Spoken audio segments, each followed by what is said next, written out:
Hello, कैसे हैं आप लोग। मैं हूं मनीष, आप देख रहे हैं MBIAS और ये इंडियन पॉलिटी बाय लक्ष्मीकांत की समरी क्लास सीरीज़ चल रही है, जैसा कि आपको अब तक मालूम भी है। ठीक है, तो अभी तक हम बेसिक स्ट्रक्चर कर चुके हैं और फंडामेंटल ड्यूटीज़ जैसी चीज़ें कर चुके हैं, और इसके साथ ही हमने जो लक्ष्मीकांत में पहला पार्ट है ना, कॉन्स्टिट्यूशनल फ्रेम वगैरह कुछ फ्रेमवर्क वगैरह कुछ करके है, पहला पार्ट उसका नाम है, वो हम पूरा कंप्लीट कर चुके हैं। अब हम नेक्स्ट पार्ट पर चलने वाले हैं और आज इसमें हम 12वां और जो 13वां चैप्टर है लक्ष्मीकांत का, उसको हम ब्रीफली मैं आपको समझाने वाला हूँ। ठीक है, तो वैसे तो मेरी कोशिश ये रहती है कि अगर आप नहीं भी पढ़ेंगे जाके तो आपको सारी जानकारी यहीं पर मिल जाए, जो ज़रूरी जानकारी आपको पता होना चाहिए, हर एक शब्द का मीनिंग पता चल जाए, किस तरह वो यूज़ हो रही है, कहाँ, वो सारी चीज़ें आपको पता चल जाए। फिर भी आपको कोशिश करनी है कि आपको वो जाकर एक बार पढ़ना ज़रूर है। ठीक है, इससे फ़ायदा मिलेगा कि आपका कॉन्फिडेंस बिल्डअप होगा और जो कंसेप्ट है वो ज़्यादा तेज़ी से रिवाइज़ आप कर लोगे कम टाइम में। ठीक है, अभी अगर आप सीधे तौर पर पढ़ते हो तो आप उसको पढ़ने में 1 घंटे लगाओगे, और इस वीडियो के बाद अगर आप उसको पढ़ते हो पूरे चैप्टर को अगर मैं बात करूँ तो 1 घंटे से भी ज़्यादा का टाइम लगेगा ना। ठीक है, और बहुत ज़्यादा कम आप उसको ग्रैब कर पाओगे। लेकिन अगर इस वीडियो को या कहीं से भी कोई दूसरी वीडियो को देखते हो तो अगर आप उसको पढ़ने के बाद जाकर पढ़ते हो तो आपको फ़ायदा ज़्यादा मिलेगा। ठीक है, चलिए तो इसी के साथ हम करते हैं शुरू आज की जो बात है, जो आज का लेक्चर है उसके बारे में। ठीक है, तो इसमें 2 चैप्टर हम करने वाले हैं। सबसे पहले पार्लियामेंट्री सिस्टम है, दूसरा फेडरल स्ट्रक्चर है। ठीक है, चलिए शुरू करते हैं। तो ये वाला जो चैप्टर है, मैं एक बार इसको अब 1 बाय 1 आपको बता दूँ। ये वाला जो है ये चैप्टर मेरे हिसाब से 12 है, और ये जो चैप्टर है ये चैप्टर मेरे हिसाब से 13 है, जो लक्ष्मीकांत में। ठीक है, तो 1 बाय 1 दोनों की बात करेंगे। सबसे पहले हम बात करने वाले हैं पार्लियामेंट्री सिस्टम की। चलिए, इसी के साथ यार ये तिरंगा वगैरह बना हुआ है ना, तो इसी के नाम पे सब्सक्राइब वगैरह कर दो। ठीक है, नहीं भी करोगे तो भी चलेगा। ठीक, सब्सक्राइब आपको किस पे करना है, मेरे कंटेंट पे, मेरे पढ़ाने के तरीके पे, मैं जो समझा रहा हूँ वो चीज़ें समझ आ रही है, कोई कमी है तो लिखोगे। ठीक, चलिए तो शुरू करते हैं, बाकी सारी चीज़ें छोड़ते हैं। पार्लियामेंट्री सिस्टम की हम बात करने वाले हैं। पार्लियामेंट्री सिस्टम है क्या? ठीक है, ये लिख देता हूँ मैं, पार्लियामेंट्री, ठीक है, सिस्टम। इसकी अब हम करने वाले हैं बात, पार्लियामेंट्री सिस्टम। चलो, तो इसे करने से पहले अपने को एक चीज़ समझनी है कि अगर हम पूरी दुनिया को देखें और जहाँ पर भी चुनाव वगैरह होते हैं ना, जहाँ पर भी जो गवर्नमेंट है वो इलेक्ट होकर आती है, जो सिस्टम डेमोक्रेटिक है भाई, जहाँ चुनाव होंगे, जहाँ जो गवर्नमेंट है वो इलेक्ट होकर आएगी, वो सिस्टम कैसा होगा? डेमोक्रेटिक। डेमोक्रेटिक का मतलब क्या है? लोग चुनकर भेज रहे हैं। तो ऐसी व्यवस्था, ऐसा सिस्टम, या ऐसी मतलब क्या बोलेंगे उसको, ऐसी कंट्रीज़ जहाँ पर इस तरीके से लोग, सरकार आती है चुनाव के बाद, डेमोक्रेटिक कंट्रीज़, वहाँ पर जो अगर हम बात करें ना, जो सिस्टम बनकर आता है, जो गवर्नमेंट बनती है, वो 2 तरह की प्रणाली पर निर्भर, मतलब 2 तरह की प्रणाली पर काम करती है। उसमें से एक तो नाम होता है पार्लियामेंट्री सिस्टम, और जो दूसरा नाम होता है प्रेसिडेंशियल सिस्टम। ठीक है, तो मैं एक बार इसको लिख देता हूँ यहाँ पर, हम एक बार इसको लिख देते हैं कि डेमोक्रेटिक कंट्रीज़ जो होती हैं, डेमोक्रेटिक कंट्रीज़ जो होती हैं, वो क्या करती हैं? वो चुनाव के बाद एक सरकार चुनकर आती है, और वो सरकार जो है वो 2 तरह की प्रणाली पर यानी सिस्टम पर काम करती है। एक का नाम तो होता है पार्लियामेंट्री, ठीक है जी, क्या नाम होता है? Parliamentary system. और दूसरी प्रणाली का जो नाम होता है उसे बोलते हैं प्रेसिडेंशियल सिस्टम। क्या नाम होता है? Presidential system. तो ये 2 प्रणाली हैं, हमें इन्हें बड़े रूप से पढ़ना है। हमें पार्लियामेंट्री सिस्टम भी समझना, प्रेसिडेंशियल सिस्टम भी समझना। क्यों हमें समझना है? क्योंकि तभी हम समझ पाएंगे कि दोनों में मेरिट क्या है, डिमेरिट क्या है, क्यों भारत में पार्लियामेंट्री सिस्टम काम करता है, ठीक है, और क्यों हमारा parliamentary system British parliamentary system से अलग है। वो अलग बात है कि जो हमारा पूरा काम करने का तरीका है वो हमने सीखा वहाँ से है, हमारी इंस्पिरेशन वहाँ से है, क्योंकि वो लोग यहाँ पर रहे, वहाँ पर उनका काम करने का तरीका यहाँ पर बैठा, उसी हिसाब से फिर हमने काम किया। लेकिन फिर भी उनके सिस्टम में और हमारे सिस्टम में कुछ डिफरेंस है, वो भी हमें समझना है। चलिए तो शुरू करते हैं सबसे पहले पार्लियामेंट्री सिस्टम और प्रेसिडेंशियल सिस्टम के फीचर्स के बारे में। पार्लियामेंट्री सिस्टम की अगर हम जो बात करें, रंग कर देते हैं इससे पहले चेंज। तो पार्लियामेंट्री सिस्टम की जो अगर हम बात करें तो ये सबसे पहले जान लेती है, अगर मैं इसका आपको एग्जांपल दूँ, ये लगा हुआ कहाँ पर है, ठीक है, ये पार्लियामेंट्री सिस्टम। देखो, अगर आपको याद करना है ना तो सिंपल कैसे याद करोगे? जब आप न्यूज़ देखते हो ना तो जो भी चेहरे सुर्खियों में हैं वो कैसे हैं, उसके हिसाब से आप बता दोगे कि वहाँ पर जो सिस्टम है पार्लियामेंट या प्रेसिडेंशियल है। जैसे अगर हम बात करें जापान की, तो वहाँ पर आप जब भी देखोगे ना पीएम की बात करोगे, जैसे शिंजो अबे थे, इसी तरीके से। अगर हम भारत की हम बात करेंगे तो वहाँ पर हम पीएम की बात करेंगे, नरेंद्र मोदी की बात करेंगे। अगर हम कनाडा की बात करते हैं तो वहाँ भी हम पीएम की बात करते हैं, वहाँ पर जस्टिन ट्रूडो है ना, ठीक है।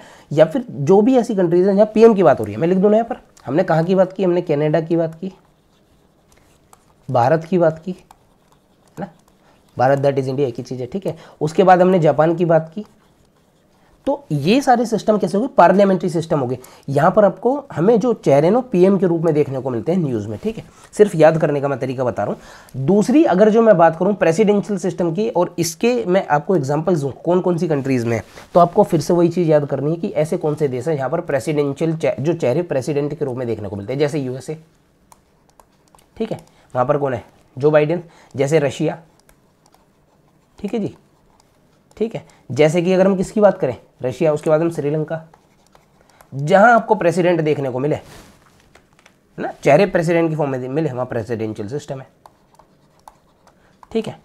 तो इस तरीके से कुछ एग्जांपल हो गए। अच्छा, एक चीज मैं आपको समझा दूं कि ये जो क्लासिफिकेशन हुआ ना डेमोक्रेटिक कंट्रीज को, हमने दो सिस्टम में बांटा, एक पार्लियामेंट्री सिस्टम और एक प्रेसिडेंशियल सिस्टम। तो उसका कोई आधार तो होगा, कोई क्लासिफिकेशन तो होगा, मतलब किस बेसिस पे हमने इसको दो हिस्सों में बांटा, तो ये जानना बहुत जरूरी है। तो सबसे पहले हम जान लेते हैं कि ये जो दो सिस्टम बटे हैं उसका आधार क्या है, इसको हम समझ लेते हैं ना। आधार को समझने के लिए मैं आपको बता दूं ये क्या है, इसमें हम देखते हैं रिलेशन, देखते हैं एग्जीक्यूटिव और लेजिस्लेटिव को के जो बीच का रिलेशन होगा ना, उसके बेसिस पर दो सिस्टम बनते हैं। क्या होगा, सबसे पहले मैं इसका जो बेस है ना वो लिख देता हूं, बेस, ठीक है, क्या है, relation between executive and legislative, ठीक है। तो इन दोनों में रिलेशन के नाम के आधार पर हम पार्लियामेंट्री सिस्टम बनाते हैं और प्रेसिडेंशियल सिस्टम बनाते हैं। पार्लियामेंट्री सिस्टम में क्या होता है, जो एग्जीक्यूटिव होता है ना वो रिस्पॉन्सिबल टू लेजिस्लेटिव होता है, वो उसकी जो भी पॉलिसीज होती हैं, उसके जो भी एक्ट्स होते हैं, जो भी ओमिशन कमीशन होते हैं, उसके लिए क्या होता है यहाँ पर, एग्जीक्यूटिव है ना रिस्पॉन्सिबल टू लेजिस्लेटिव। यहां पर जो होगा ना सेपरेशन देखने को मिलेगा, थोड़ा सा ऊपर कर दो, आपको दिख नहीं रहा होगा शायद, यहाँ पर मेरा फोटो आ रहा होगा ना, सेपरेशन है। प्रेसिडेंशियल सिस्टम की हम बात करें तो यहाँ पर जो है सेपरेशन देखने को मिलता है। प्रेसिडेंशियल सिस्टम में एग्जीक्यूटिव ऑर्गन अलग काम करेगा, लेजिस्लेटिव ऑर्गन अलग काम करेगा, दोनों साथ साथ मिलकर काम नहीं करते। एक का काम लॉ बनाना है, एक का काम उसको एग्जीक्यूट करना है। जब वो लॉ बनाएगा तो उसको उससे कोई मतलब नहीं, जब वो एग्जीक्यूट करेगा तो उसको उससे कोई मतलब नहीं। ये है प्रेसिडेंशियल सिस्टम, ठीक है। अब इसी के साथ ही हम थोड़े से ना हम क्या देख लेते हैं, थोड़े से फीचर्स देख लेते हैं। पार्लियामेंट्री सिस्टम के भी प्रेसिडेंशियल सिस्टम के भी फीचर्स हम देखेंगे, तो उससे हमें पता चलेगा ना कि पार्लियामेंट्री सिस्टम बड़े तौर पर है क्या, कैसे मतलब कैसे पता चलेगी किस देश में पार्लियामेंट्री सिस्टम है, तो वहाँ की व्यवस्था कैसे काम करती होगी, उसके जो इन डेप्थ नॉलेज हमें कहाँ से पता चलेगी, उसके फीचर्स से, ठीक है। मेंस राइटिंग में भी जब भी हमें पार्लियामेंट्री सिस्टम के बारे में लिखना है तो हमें फीचर्स पता होने चाहिए, या हमें कोई भी दूसरा वो बनाना है तो फीचर्स से ही रिलेटेड उसमें फिर फैक्ट्स हम जोड़ के दूसरी चीज़ें भी बना सकते हैं, ठीक है। चलिए, तो अब हम किसकी बात करने वाले हैं, पार्लियामेंट्री सिस्टम की। पार्लियामेंट्री सिस्टम के फीचर्स की बात करेंगे। मैं थोड़ा ऐसे करूंगा कि आपको ना परेशानी ना हो समझने में, ठीक है, ठीक है।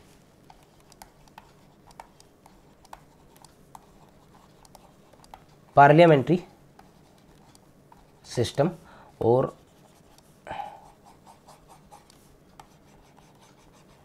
ठीक है, ये है। तो इसमें हम क्या है फीचर्स देखेंगे, पार्लियामेंट्री सिस्टम के फीचर्स क्या हैं, किस तरीके से हम ये डिफाइन करेंगे पार्लियामेंट्री सिस्टम है, इन डेप्थ हम देखेंगे। तो सबसे पहले जहां भी पार्लियामेंट्री सिस्टम होगा ना, वहां पर अपने को थोड़े से पॉइंट का ध्यान रखना है, जहां भी पार्लियामेंट्री सिस्टम होगा ऑफ कोर्स। और एक चीज मैं आपको बता दूं कि ये सारी चीजें मैं बाय लक्ष्मीकांत आपको पढ़ा रहा हूँ, तो वो लक्ष्मीकांत में जो एक्सप्लेनेशन है वही आपको यहाँ देखने को मिलेगी। बस तरीका थोड़ा पढ़ाने का सरल होगा ताकि आप आसानी से चीज़ें समझ जाएं। वहाँ पर जो है लैंग्वेज बड़ी टिपिकल है, तो कई बार चीज़ें समझने में वो दिमाग में नहीं उतरती है। यहाँ पर आपको वो वैसा नहीं होगा, सारी चीज़ें आसानी से समझ में आएगी और आपको एक तरीके से लक्ष्मीकांत ही में तैयार कराने की कोशिश कर रहा हूँ, ठीक है। मेरा अपना बहुत ज़्यादा इसमें कुछ कंट्रीब्यूशन है नहीं, हल्की फुल्की चीज़ें हैं जो मैं फैक्ट्स करंट अफेयर्स हैं वो मैं डालने की कोशिश करूँगा, वो भी नहीं करूंगा। कोशिश आप ये करना कि करंट अफेयर आप पढ़ के उसे रिलेट करें, ठीक है। तो पार्लियामेंट्री सिस्टम की जब हम बात करते हैं तो हम उसके थोड़े से फीचर्स देख लेते हैं। सबसे पहले अगर हम जो इसमें देखने वाले हैं मैं यहीं पर लिख देता हूं, तो पहला जो पॉइंट मैं इसमें लिखने वाला हूं, मैं इसमें लिखूंगा हेड की, ठीक है जी। जो हेड होते हैं ना पार्लियामेंट्री सिस्टम में, वो दो हेड होते हैं। एक हमारा होता है नॉमिनल हेड और एक होता है हमारा रियल हेड, ठीक है। हेड कौन है, एग्जीक्यूटिव्स, इसको एग्जीक्यूटिव भी लिख देते हैं, ठीक है जी। जो हमारे एग्जीक्यूटिव्स होते हैं ना, जो हेड होते हैं वो दो हेड होते हैं, एक नॉमिनल हेड होता है, एक रियल हेड होता है। नॉमिनल हेड वो होता है जो एक तरीके से नाम से पता चल रहा है ना, नॉमिनल हेड है, यानी एक तरह की सेरिमोनियल पोजीशन होती है। जैसे भारत की हम बात करें तो यहाँ पर जो है जो प्रेसिडेंट है एज ए नॉमिनल हेड है, इसको हम दूसरे नाम से भी जानते हैं, दे ज्यूर और टिटुलर, ठीक है जी, इस तरह की व्यवस्था है। दूसरी हम बात करते हैं रियल हेड की बात करते हैं। जो नॉमिनल हेड है उसे, एक और बात यहीं पर मैं लिख देता हूं उस पॉइंट को, नॉमिनल हेड को हम और भी क्या चीज बोलते हैं, head of state, head of the state. State का मतलब यहां पर भारत से है, ठीक है, पूरी टेरिटरी की बात है। हेड ऑफ द स्टेट यानी जितने भी जो एग्जीक्यूटिव एक्शंस होंगे वो सारे के सारे किसके नाम पर किए जाएंगे, प्रेसिडेंट के नाम पर किए जाएंगे। जितने भी बिल वगैरह पास होंगे उस पर जो एक्ट बनेंगे उन पर साइन किसका हो, प्रेसिडेंट का साइन होगा, ठीक है। तो ये क्या है तुम्हारा हेड ऑफ द स्टेट हो गया, नॉमिनल हेड, ठीक है। जब हम बात कर रहे हैं रियल किसकी, तो रियल हेड कौन होगा, यहाँ पर जो रियल हेड होता है उसे दूसरे नाम से भी जानते हैं, उसे बोलते हैं द फैक्टो, ठीक है। ये कौन होते हैं, पार्लियामेंट्री सिस्टम में प्राइम मिनिस्टर होते हैं, ठीक है जी। और जो इसको क्या दूसरे नाम से भी हम जानते हैं, head of the department, head of the department नहीं, head of the government, head of the government. तो गवर्नमेंट से रिलेटेड जो भी कामकाज होते हैं उनके हेड प्राइम मिनिस्टर होते हैं।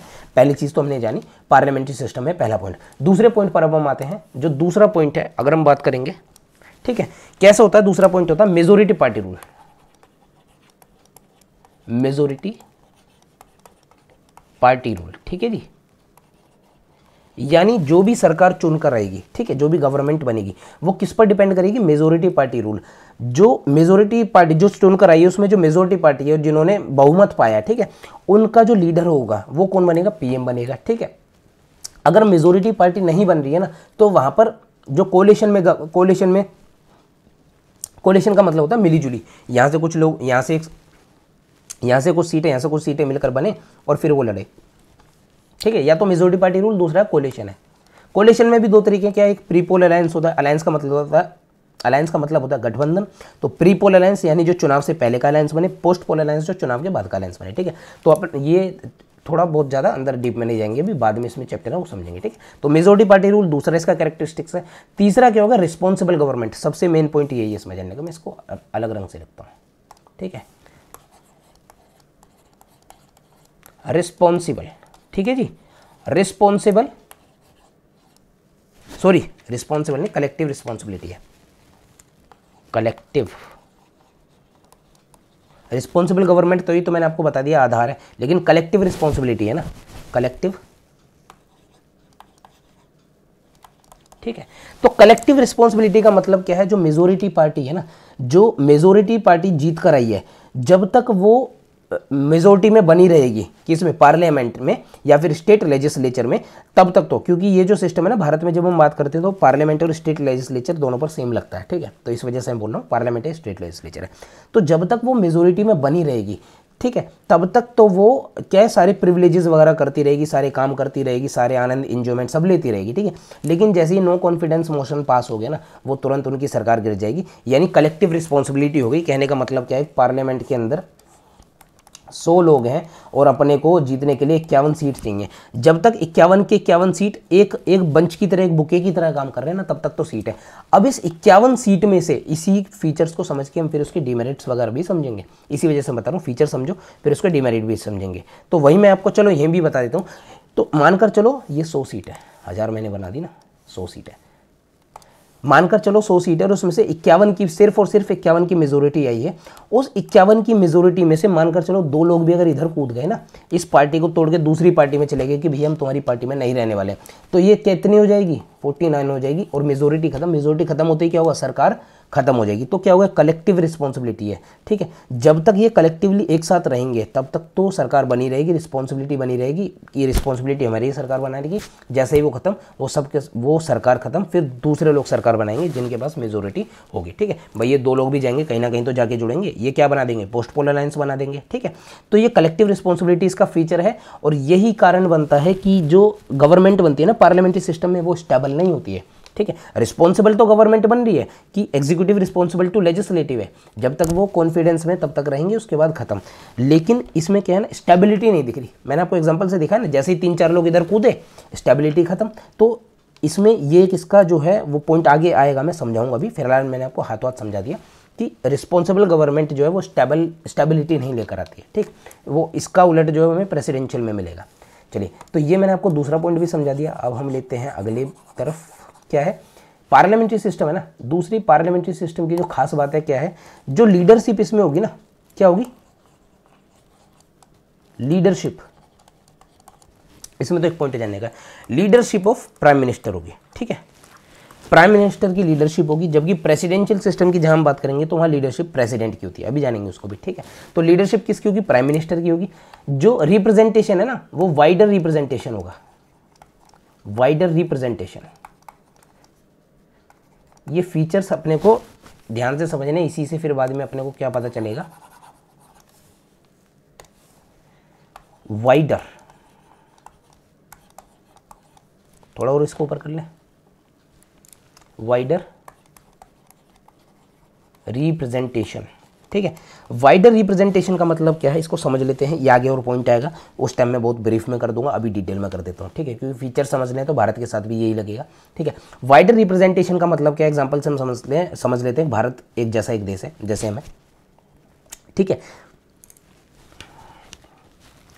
तो भारत जैसा एक देखे, उसमें कई सारी उसमें रिलीजन्स हैं, है ना, कई सारी क्लासेस हैं, कास्ट हैं, उसके बाद क्या है और भी बहुत सारी विभिन्नताएं हैं, वो कल्चर के बेसिस पे, लैंग्वेज के बेसिस पे, ट्राइब्स हैं कई सारी।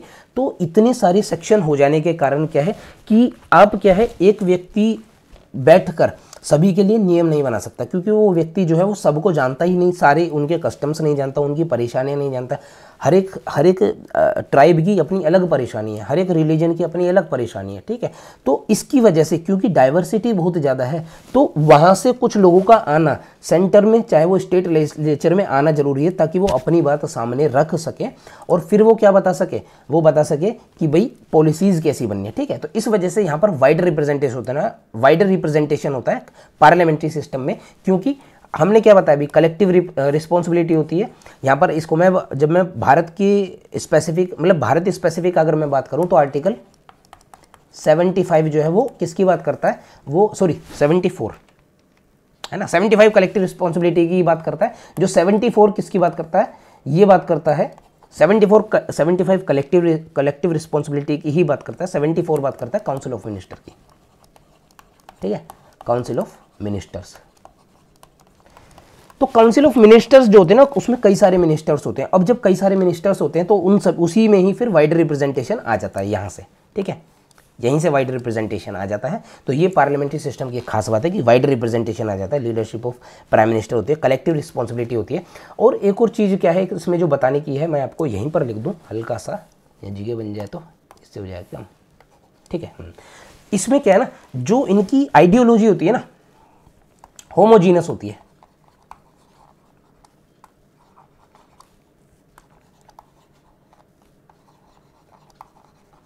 ठीक है। कैसी आइडियोलॉजी होती है, होमोजीनस आइडियोलॉजी होती है। मतलब क्या है कहने का, जैसे अगर हम अभी करंट सिनेरियो देखें, बीजेपी की बात करें तो जो बीजेपी है ना वो राष्ट्रवाद की बात ज़्यादा करता है, ठीक है, उनकी सेम आइडियोलॉजी है, वो सेम प्रिंसिपल पे काम करते हैं। अगर अंदर कोई फूट आ गई ना तो दूसरी जो गवर्नमेंट है या दूसरे जो लोग हैं जो अपोजिशन में, वो उसका फ़ायदा उठा लेंगे, ठीक है। दूसरा क्या होता है कि पॉलिसीज बनाने में कन्फ्लिक्ट आते हैं अगर जो आइडियोलॉजी एक सी ना हो। तो होमोजीनियस आइडियोलॉजी होगी अगर जो मेजोरिटी पार्टी रूल होगी, इसमें भी थोड़ा सा हमें एक्सेप्शन देख लेंगे। अगर जो कंसेंसस कोलिशन की गवर्नमेंट बनेगी ना, यानी मिलीजुली सरकार बनेगी, तो फिर वहाँ पर होमोजीनियस आइडियोलॉजी ना होकर एक क्या होती है, कंसेंसस होती है। इसको मैं हल्का सा आपको समझा दूँ, होता क्या है, इसको भी मैं आपको हर चीज़ को कोशिश करूँगा एग्जाम्पल से समझाएं। जब हम बात करेंगे मेजोरिटी पार्टी रूल की, तो वहाँ पर जो आइडियोलॉजी की कुछ इस तरह की होगी, ठीक है, कुछ इस तरह की आइडियोलॉजी होगी, यानी सब इस तरह, मतलब जिनकी भी सोच होगी ना वो इस पूरे डब्बे के अंदर आ जाएगी। जो भी इनकी सोच है वो इस पूरे डब्बे के अंदर आ जाएगी। वहीं अगर मैं दूसरी तरफ की बात करूं, जब मिलीजुली सरकार बने यानी कोलिशन की गवर्नमेंट बने, तो मानकर चलो 3 कोलिशन की गवर्नमेंट है, let suppose A, B and C, है ना। ये वाला मत समझना कि A4 एक दो स्टेट और है ना बड़े इरादे वाला, और B4 हरामी और C4 मतलब जो भी है करप्ट वगैरह। एक मैंने पढ़ा था, मेरे को ध्यान नहीं है, बनाया था किसी ने। तो हम यहाँ पर करते हैं लेट सपोज 3 पार्टी है ना, वो वाला नहीं समझना है। तो ये 3 पार्टी हैं। अब अगर मैं एक की बात करूँ तो इनकी अपनी एक क्या होगी, थिंकिंग होगी, एक आइडियोलॉजी की। बी की अगर मैं बात करूँ तो इनकी अपनी एक थिंकिंग और आइडियोलॉजी होगी। और सी की जो मैं अगर बात करूँ ना तो इनकी अपनी एक थिंकिंग या आइडियोलॉजी होगी। इसे मैं नाम दे दूँ A इसे मैं नाम दे दूँ बी, इसे मैं नाम दे दूँ सी, तो यहाँ पर कंसेंसस कहाँ आएगा, ठीक है, यानी जहाँ पर चीज़ें कॉमन होती हों या तो यहाँ पर जहाँ डिफरेंसेस बहुत कम होते हैं, कंसेंसस हम कहाँ ला सकते हैं, ये वाला जो एरिया है ये कंसेंसस बनेगा, देख रहा है, ये जो पार्ट है ना, ये जो मैंने ब्लैक किया है, ये एरिया होगा जहाँ कंसेंसस आएगा, समझ रहे हो, जहाँ पर सहमति आएगी, आम सहमति, क्योंकि यहाँ पर तीनों की आइडियोलॉजी लगभग एक बराबर हो गई, या तो हल्का फुल्का जो कोऑपरेट एक दूसरे से कर लेंगे तो वो इस एरिया को भी एक्सेप्ट कर लेंगे, ठीक है ना, इस एरिया को भी एक्सेप्ट कर लेंगे, या तो मैं एक बड़ा थोड़ा सा वो बना दूँ, क्या बना दूँ, एक क्लाउड बना दूँ जो इस पूरे को कवर कर ले, चीज़ों को ऐसे ही समझना मेरे भाई, ठीक है, ये जो इनका एरिया था कॉमन थिंकिंग का, उससे हमने हल्का सा बाहर एरिया ले लिया, ये वाला, ठीक है, वैसे तो मैं ये लेने वाला था जो कॉमन दो आ रहा था, ये वाला एरिया, कहने का मतलब मेरा मतलब है मैं ये वाला एरिया लेने वाला था, ओहो, ठीक है, कहने तो मैं ये वाला एरिया था, कंसेंसस तो इसमें आएगा, जो बीच वाला है उसके अलावा इस पर भी काम किया जा सकता है, कोऑपरेट कर सकते हैं, ये वाला, ठीक है, तो इस तरीके से फिर जो पॉलिसीज़ बनेंगी वो भी ऐसे ही बनेंगी, तो ये कोलेशन के केस में हो गया और ये हमारा उसमें हो गया होमोजीनियस आइडियोलॉजी। तो इसी के साथ मैंने क्या है आपको फीचर किसके बता दी हुई, पार्लियामेंट्री सिस्टम के बता दिए। नेक्स्ट जो हम बात करने वाले हैं, हम बात करने वाले हैं प्रेसिडेंशियल सिस्टम के फीचर्स की। आपने ये सब समझ ली, अब प्रेसिडेंशियल सिस्टम के समझ में आएंगे तो दोनों के बीच में डिफरेंस अपने आप दिखने लगेगा, और जब डिफरेंस दिखेगा ना तो क्यों हम भारत में पार्लियामेंट्री सिस्टम हमने लगाया, ये भी आपको धीरे धीरे चीज़ें क्लियर होंगी, नहीं होंगी तो भी मैं करवा दूंगा, ठीक है। नेक्स्ट जो हम चलने वाले हैं वो हम चलने वाले हैं प्रेसिडेंशियल सिस्टम के फीचर्स की, ठीक है। किसकी हम बात करेंगे, प्रेसिडेंशियल सिस्टम के फीचर्स की हम बात करेंगे, तो मैं यहां में लिख दूं प्रेसिडेंशियल सिस्टम, ठीक है जी, और इसकी हम करेंगे बात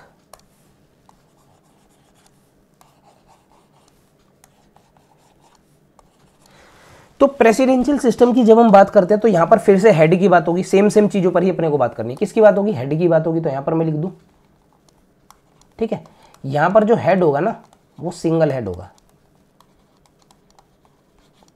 सिंगल हेड होगा। कहने का मतलब क्या है, प्रेसिडेंशियल सिस्टम में हेड होगा सिंगल, जो सेरिमोनियल पोजीशन है ना, वो भी प्रेसिडेंट को ही मिलेगी, वहां पर प्रेसिडेंट को सेरिमोनियल पोजीशन थी, और जो जितने भी जो हेड ऑफ गवर्नमेंट था, कहने का मतलब क्या है, head of state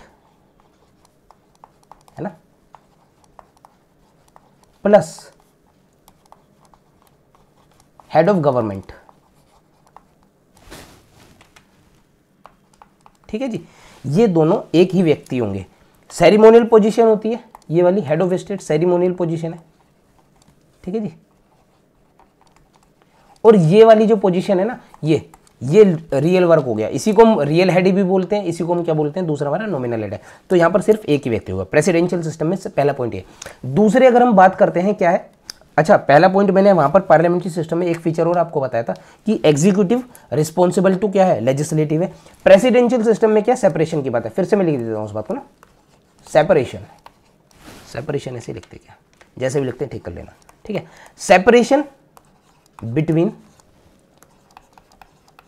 executive and legislative. तो दूसरा पॉइंट ये हो गया। अगर मैं बात करूं तीसरे पॉइंट की, ठीक है, यहां पर क्या होता है ना, अगर हम यूएसए की बात करें तो वहां पर 4 साल के लिए चुनाव होते हैं, और 4 साल के लिए चुनाव होने के बाद जो कांग्रेस है ना वो प्रेसिडेंट को हटा नहीं सकती, ठीक है, सिवाय इम्पीचमेंट के, ठीक है, वो पॉइंट हो गया। अगर हम बात करें एक और दूसरी जो हम बात करें, मैंने एक और चीज, अच्छा वो फेडरल सिस्टम का, ठीक है, चलिए दूसरा क्या है, सेपरेशन है बिटवीन एग्जीक्यूटिव एंड लेजिस्लेटिव है। तो इसी पॉइंट को मैं हल्का सा और थोड़ा क्लियर कर दूं, क्योंकि वो पॉइंट अलग से लिखने का कोई फायदा नहीं है, इसी में कर दूं तो ज़्यादा मतलब उसमें थोड़ा ना बॉन्डिंग ज़्यादा दिखेगी। तो अब इसमें होगा क्या, separation between executive and legislative है, तो जो प्रेसिडेंट है ना वो मेंबर नहीं होता है, किसका, उसका, जो वहाँ पर अगर हम यूएसए की बात करें तो वहाँ पर जो है ना कांग्रेस, जैसे यहाँ पर पार्लियामेंट है ना वहाँ पर कांग्रेस है, वो कांग्रेस है, ठीक है जी, और इसके दो घड़े होते हैं, ये इस देश की कांग्रेस की बात नहीं करना, ये तो एक पार्टी है, वहाँ पर कांग्रेस क्या है, वहाँ पर ऑफिशियल जो है सीट वो है ना हाउसेज हैं, उसका जो मिला जुला रूप है, जैसे यहाँ पर पार्लियामेंट है, पार्लियामेंट में लोकसभा और राज्यसभा आते हैं, यहाँ पर इसी तरह से कांग्रेस है, ठीक है, जो नियम बनाने, लेजिस्लेटिव पार्ट, प्रेसिडेंट खुद एग्जीक्यूटिव पार्ट है, ऑर्गन है,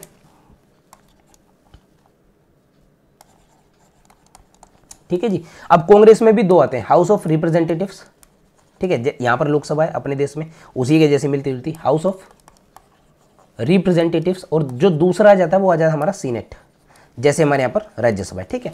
तो जो हमारे प्रेसिडेंट है ना यूएसए के, ठीक है, हमारे नहीं यूएसए के, वो इसमें ना तो मेंबरशिप लेते हैं, क्या लेते हैं, ना तो मेंबरशिप लेते हैं, दूसरा ही क्या हो गया, वो इसको अटेंड भी नहीं करते हैं, ठीक है, ना तो मेंबरशिप लेंगे ना तो अटेंड करेंगे, ठीक है। जबकि पार्लियामेंट्री सिस्टम में मेंबरशिप और अटेंड, अच्छा ये मैं पॉइंट लिखना भूल गया, वैसे मैंने इनडायरेक्टली तो बताया, वैसे लिखना भूल गया, यहाँ पर इस पॉइंट को लिख देता हूँ।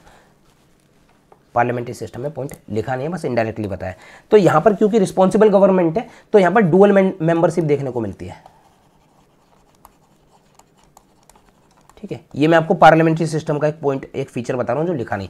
पार्लियामेंट्री सिस्टम में डुअल मेंबरशिप होती है, मतलब क्या है, एक तो एग्जीक्यूटिव मेंबरशिप होगी, दूसरी लेजिस्लेटिव मेंबरशिप होगी। जो एग्जीक्यूटिव मेंबरशिप होती है वो मिनिस्टर्स वगैरह होते हैं, ठीक है, और जो लेजिस्लेटिव मेंबरशिप होती है उसे मेंबर ऑफ पार्लियामेंट बोलते हैं।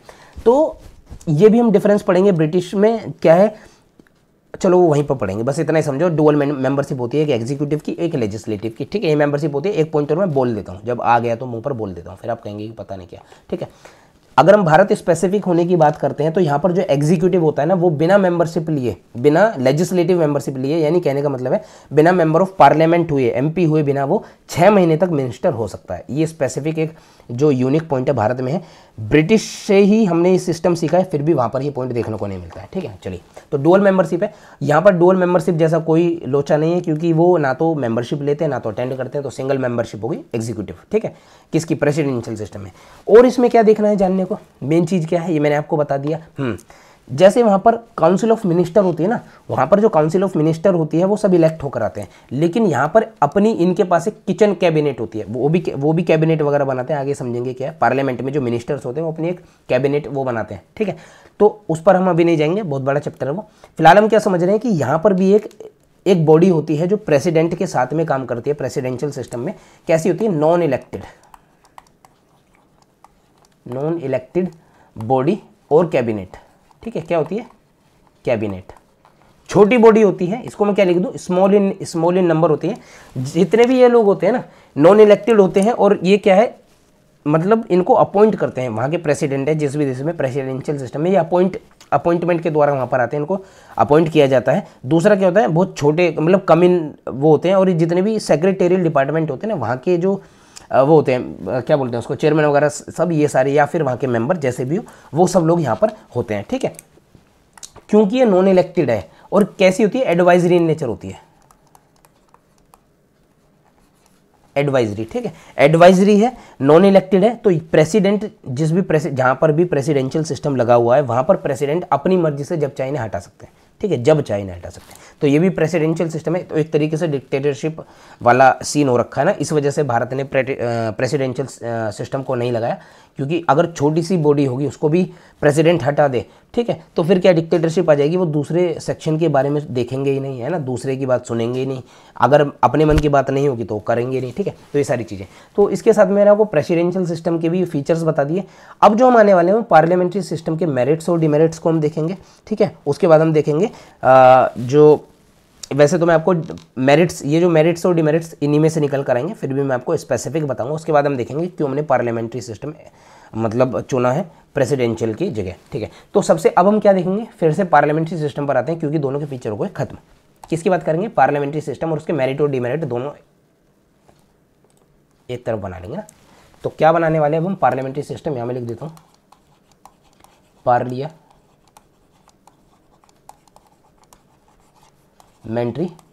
सिस्टम, ठीक है। तो यहाँ पर एक तो मेरिट समझने वाले हैं, और दूसरा हम यहाँ पर डिमेरिट समझने वाले हैं, ठीक है। मेरिट्स जो और डिमेरिट्स जो होते हैं पार्लियामेंट्री सिस्टम के, वन बाय वन समझेंगे। जो मेरिट होते हैं ना पार्लियामेंट्री सिस्टम के, वो अपन ने सारे फीचर समझे, वहीं से अब सारा सब कुछ निचोड़ निकलेगा।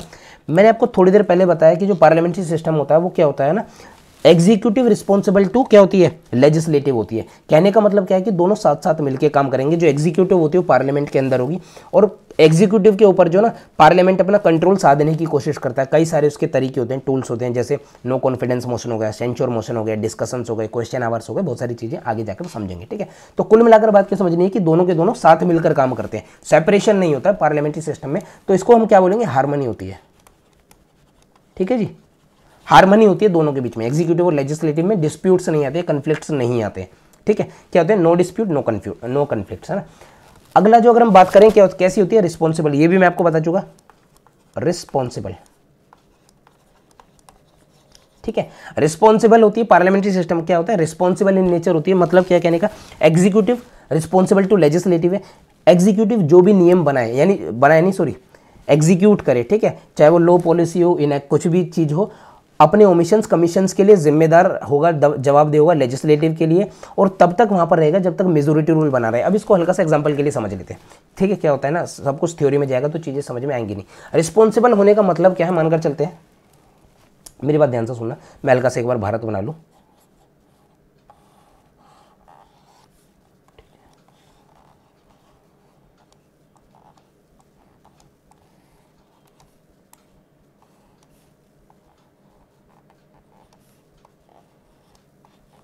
ठीक है जी। तो ये भारत है, अपने को इसमें क्या समझना है, ठीक है, अपने को इसमें क्या समझना है, ये अंदर वाली लाइन अपने को नहीं समझनी है, कभी इसको समझो, ये पूरा ही है यहाँ तक, ठीक है। हाँ, ये इसमें कुछ ये सब ऐसा नहीं है कि ये वो दिखा रखा है एक्साइज चिन्ह वगैरह, ठीक है, ये और जो मेन दिखता है वो है। तो इसमें अपने को क्या चीज़ समझनी है, मानकर चलते हैं सेंटर में एक गवर्नमेंट बैठी है, और सेंटर में जो गवर्नमेंट बैठी है, तो मैंने आपको बताया वाइडर रिप्रेजेंटेशन है। वाइडर रिप्रेजेंटेशन होने के कारण क्या है, कुछ तो उसके मिनिस्टर यहाँ से भी होंगे, ठीक है जी, कुछ मिनिस्टर यहाँ से होंगे, कुछ मिनिस्टर यहाँ से होंगे, कुछ मिनिस्टर यहाँ से होंगे, कुछ मिनिस्टर यहाँ से होंगे, कुछ मिनिस्टर यहाँ से होंगे, सब जगह से मिनिस्टर्स होंगे, कुछ कुल मिला के क्या है, जितने भी स्टेट्स हैं सब जगह से मिनिस्टर्स होंगे, और उसके हिसाब से फिर हमें गवर्नमेंट बनाएंगे जो सेंटर में बैठी होगी, ठीक है। अब वो रिस्पॉन्सिबल गवर्नमेंट होने का मतलब क्या है, जो भी गवर्नमेंट बनी है उसमें वाइडर रिप्रेजेंटेशन है, जितने भी मिनिस्टर्स हैं। अब हमने कोई पॉलिसी बनाई है ना, यही बताया ना मैंने को, पॉलिसीज और एक्ट्स है, कोई भी पॉलिसी बनाई पार्लियामेंट ने, और वो पॉलिसी क्या है, पर्टिकुलर एरिया में तो काम कर रही है, दूसरे में काम नहीं कर रही, यहाँ पर काम कर रही है, यहाँ पर काम नहीं कर रही है। जब एक जगह काम नहीं कर रही, हमने कोई खास प्रकार की स्कीम बनाई, वो सिर्फ यहाँ पर। अभी होता क्या था, जब हम अभी की हम करंट सिनेरियो की बात करें, तो जो सरकार है ना, वो बहुत ज़्यादा जोर किस पर डाल रही है, वो नॉर्थ ईस्ट एरिया में बहुत ज़्यादा जोर डालने की कोशिश कर रही है, क्योंकि यहाँ पर जो डेवलपमेंट का काम है ना, बहुत लंबे टाइम से रुका हुआ है। इसी वजह से जो यहाँ के लोग हैं कोशिश कर रहे थे कि यहाँ से अलग होने की बात करते थे, और कई बार यहाँ मूवमेंट वगैरह चलते थे। तो अभी की सरकार क्या कर रही है, इन पर काम कर रही है, ताकि ये मतलब ये समझे कि भारत का ही हिस्सा है, और ऐसा समझना है भी, वास्तविकता में ऐसा होना भी चाहिए। उनके अंदर कोई सेशनिस्ट वाली भावनाएं ना है ना, अलगाववाद की कोई भावना ना है।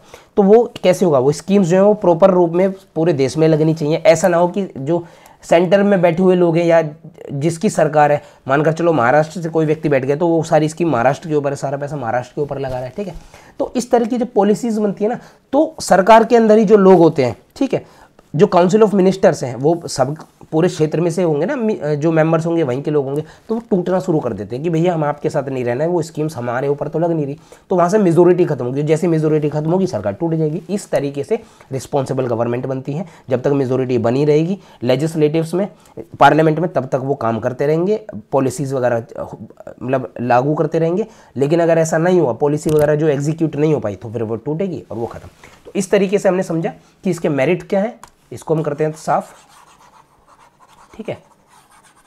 और ये कोशिश आप किया करो कि जब भी आप प्रैक्टिस करो ना, तो मैप वगैरह ना उठाकर मत किया करो, क्योंकि मेन आंसर राइटिंग में क्या होगा कि मैप अपने को वहाँ पर बनाना है, तो देख के बनेगा नहीं, प्रैक्टिस से ही चीज़ें अपने आप साफ होंगी, हाथ अपने आप तेज़ी से चलेगा, और जितना ज़्यादा बार हम बनाएंगे उतनी तेज़ी से हम उसको लिखेंगे, उतनी तेज़ी से हम उसको फिर वहाँ पर लिखेंगे।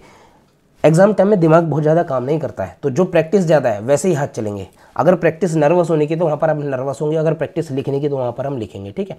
तो यही गलती होती है सब में, मेरे में भी यही गलती थी, तो इस वजह से शायद मेरा तीसरा भी अटैम्प्ट होगा जब हम लूँगा, तो ठीक है। टीचर में होनी, फिर से मैं आपको बता रहा हूँ, एक तरह से मेंटर है हम। टू वे कम्युनिकेशन की मैं मतलब मेरी आपसे जो एक्सपेक्टेशन ये है कि आप कमेंट वगैरह को कुछ भी, और जब स्ट्रीमिंग होगी तो टू वे कम्युनिकेशन हम करेंगे। मैं सिर्फ वो शेयर कर रहा हूँ जो मुझे आता है, ठीक है, सब कुछ नहीं शेयर कर रहा हूँ क्योंकि मुझे सब कुछ नहीं आता है। चलिए, तो ये मैंने आपको मेरिट्स बताए, हार्मनी है, रिस्पॉन्सिबल गवर्नमेंट है, ये हम क्या पढ़ रहे हैं, पार्लियामेंट्री सिस्टम पढ़ रहे हैं, ठीक है। पार्लियामेंट्री सिस्टम में क्या होता है, फिर एक और हम बात जब करने वाले हैं, पार्लियामेंट्री सिस्टम में रिस्पॉन्सिबल गवर्नमेंट हो गई, वाइडर रिप्रेजेंटेशन मैंने आपको समझा ही दिया है। मेरिट क्या है, वाइडर, ये देखो जो उसके फीचर्स थे ना, वही उसके मेरिट है। क्या है, वाइडर रिप्रेजेंटेशन, ठीक है जी। ये मैंने आपको समझाई दिया। कहने का मतलब क्या है कि बहुत ज़्यादा डाइवर्सिटी होने के कारण क्या है, हर एक तबके के लोग इसमें बीच में आकर अपनी बात बता सकते हैं। इन ब्रीफ बता रहा हूँ, पहले बता चुका, वाइडर रिप्रेजेंटेशन हो गया, ठीक है। और जो पीएम होता है ना पार्लियामेंट्री सिस्टम में, अभी मैंने आपको दिखाया प्रेसिडेंशियल सिस्टम में जो प्रेसिडेंट होता है ना एक तरह से डिक्टेटर बन जाता है, क्योंकि जो उसके आसपास की बॉडी होती है जो मैंने अभी आपको बताया, ये वाली बॉडी, ये वाली नॉन इलेक्टेड एक बॉडी होती है, उसके चारों ओर, इसको एक और चीज़ और बोलते हैं, यहाँ पर मैं लिख देता हूँ ना, किचन कैबिनेट। बहुत छोटी नेचर होती है ना किचन कैबिनेट। देखो किचन हर जगह कई जगह आपको देखने को मिलेगा। किचन का मतलब क्या होता है, पूरे घर में एक छोटी सी जगह जहाँ पर चीज़ें पक रही हैं, समझ रहे हो। एक बहुत बड़ा घर है लेकिन जहाँ पर चीज़ें प्रोड्यूस हो रही हैं, जहाँ चीज़ें बन रही हैं, वो तो छोटा सा किचन होगा ना। तो इसी तरीके से गवर्नमेंट के अंदर भी एक किचन कैबिनेट होता है जहाँ पर असल में पॉलिसीज़ बनती हैं। वो पार्लियामेंट्री सिस्टम में भी देखने को मिलेगा, लेकिन प्रेसिडेंशियल सिस्टम में ऑफिशियल रूप से में क्या है, किचन क्या है, मतलब किचन का मतलब क्या है, जहाँ भी चीज़ें बहुत कम हो और वहीं पे सारी चीज़ें बने, जहाँ कम एरिया में चीज़ें बनती हो, किचन कैबिनेट है, ठीक है। इस वजह से इसका नाम किचन कैबिनेट है, क्योंकि स्मॉल इन नेचर है, ठीक है। पार्लियामेंट्री सिस्टम में भी आपको ये काउंसिल ऑफ मिनिस्टर्स में मैं आपको किचन कैबिनेट समझाऊंगा क्या होती है, ठीक है। किचन वगैरह कैबिनेट ये शब्द का वहाँ भी यूज़ होगा। चलिए, तो नेक्स्ट मैंने आपको क्या समझाना था, वाइड रिप्रेजेंटेशन है। और जो पीएम है ना वो क्या, डेस्पोटिज्म, मतलब कहने का मतलब क्या है, डेस्पोटिज्म है ना, यानी डिक्टेटरशिप नहीं आती है, ये मेरिट है, डिक्टेटरशिप नहीं आती है, क्योंकि काउंसिल ऑफ मिनिस्टर्स है, सबसे पूछ के काम करना होता है। हालांकि यही डीमेरिट में भी जाएगा जब हम एब्सोल्यूट मेजोरिटी में आ जाते हैं ना, यानी कि हमें कोई खंडन ना, हमारा कोई खंडन ना कर पाए, हमें कोई हरा ना पाए, तो फिर यही डिक्टेटरशिप में भी बदलेगा, ठीक है। तो डेस्पोटिज्म आ जाता है, ये सारे इसके थे मेरिट्स। नेक्स्ट जो हम आ जाते हैं, हम बात करेंगे डीमेरिट्स की।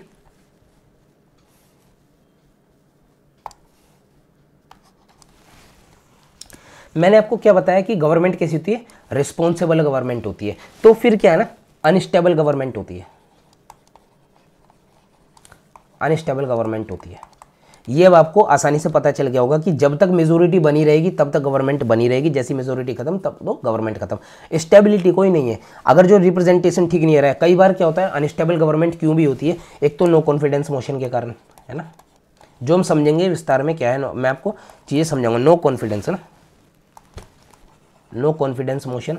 दूसरा हो गया हमारा जो डिफेक्शन होता है ना, इसके लिए एंटी डिफेक्शन लॉ भी आए हुए हैं। डिफेक्शन क्या है, मतलब एक सरकार में से कुछ लोग, पहले तो मैं मानकर चलो किसी पार्टी का व्यक्ति मेंबर हो और मैंने एक सीट जीत ली, अब मेरे को 10 करोड़ 20 करोड़ 50 करोड़ का लालच मिला और मैंने कहा कि भैया मैं आपके साथ काम नहीं करने वाला हूँ। मतलब जब मैं जीत के आया तो एक पार्टी के नाम से आया, ठीक है, और जैसे ही मेरे को पैसा मिला मैं दूसरी पार्टी में कूद कर चला गया, तो इसे हम बोलते हैं डिफेक्शन, यानी जीत के बाद उसका यूज़ करके दूसरी पार्टी में चला जाना। अगर मानकर चलो ऐसे ही होता रहे, अभी एक सरकार आई जीत के, ठीक है, बीजेपी आई जीत के, या तो कांग्रेस आई, अब जिसके पास पैसा ज़्यादा है वो दूसरी सरकार को पैसा देगा, भैया इतना लेंगे मेंबर हमारी तरफ आ जाओ, अब वो व्यक्ति सरकार आराम से बना सकता है। तो कभी सरकार बनी नहीं पाएगी, ठीक है, जिसके पास पैसा ज़्यादा उसकी पावर, ठीक है। तो इस वजह से ये नो कॉन्फिडेंस और डिफेक्शन है। वो अलग बात है कि डिफेक्शन के लिए नियम बने हुए हैं, लेकिन इसमें भी ना कुछ टाइम पहले आपने देखा होगा कि महाराष्ट्र में भी जो शिवसेना है और उसी का एक दड़ा था जो शिंदे वगैरह है, उसी में इस तरह की चीज़ें अपने को देखने को मिली थी, डिफेक्शन वगैरह। वो जो पार्टी है वो 2 हिस्सों में टूट गई थी। कौन सी थी, उसका क्या नाम था, एक तो मनसे है और एक शिवसेना, ठीक है, शिवसेना 2 हिस्सों में टूट गई थी, तो उसका जो मतलब वो डिफेक्शन से है, ठीक है। तो कैसी गवर्नमेंट बनने वाली है, अनस्टेबल गवर्नमेंट बनने वाली है, ठीक है। रिस्पॉन्सिबल गवर्नमेंट होगी, अनस्टेबल होगी। जो प्रेसिडेंशियल गवर्नमेंट होगी वो स्टेबल गवर्नमेंट होती है, क्योंकि उन्हें हटाना बड़ा आसान काम नहीं होता है, बड़ा टेढ़ा काम होता है उनको हटाना, ठीक है। नेक्स्ट जो हम आते हैं, किसकी हम बात करें,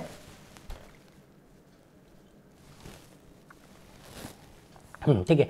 तो जो अनस्टेबल गवर्नमेंट होगी और उसके अलावा जो इनकी पॉलिसीज होती है ना, पॉलिसीज होते हैं, डिमेरिट की बात है, पॉलिसीज होती हैं बहुत शॉर्ट टर्म की पॉलिसीज कहते हैं, या फिर कह दो कि लॉन्ग टर्म की पॉलिसीज नहीं होती हैं। कहने का मतलब क्या है, मानकर चलो 5 साल के लिए एक सरकार आई, उन्होंने कई सारी पॉलिसीज बनाई, हम ये कर देंगे, हम वो कर देंगे, हम ये कर देंगे, फलाना ढिमकाना। और क्या है कि अगले 5 साल में किसी तरीके से दूसरी सरकार आती है, वो आते ही क्या करेगी ना, पहली सरकार की सारी पॉलिसी खत्म करेगी, या तो कई बार ऐसा भी होता है कि पुरानी सरकार की पॉलिसीज़ में कुछ बदलाव करके उसमें नया नाम डाल के अपने नाम पर भी कर दी जाती हैं, ठीक है। तो काम उनका ही था, काम हो भी रहा था, चल भी रहा था, उसको खत्म करेंगे और वो पॉलिसीज़ जो हैं वो हमारे नाम से हो जाएंगी, ठीक है।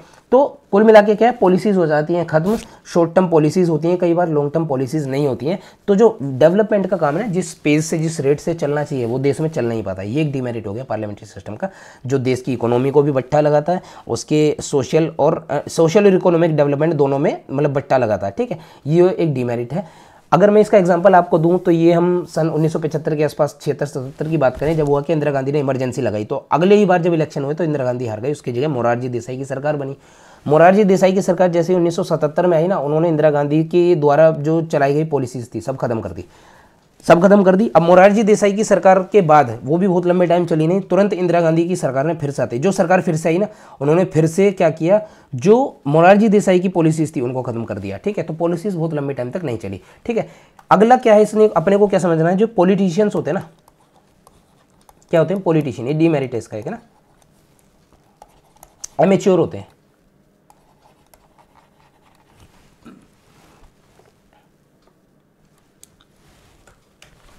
कहने का मतलब क्या है,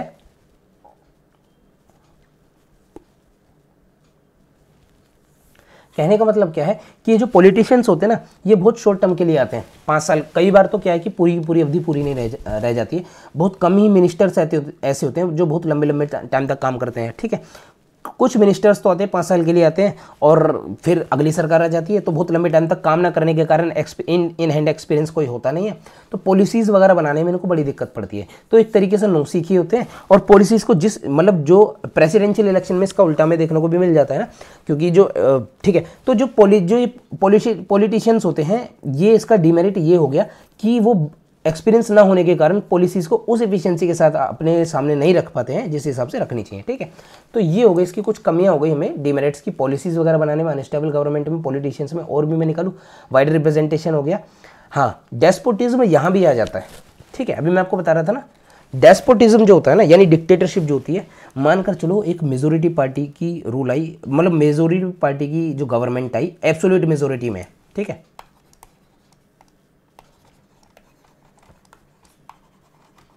एब्सोल्यूट मेजोरिटी डिक्टेटरशिप है।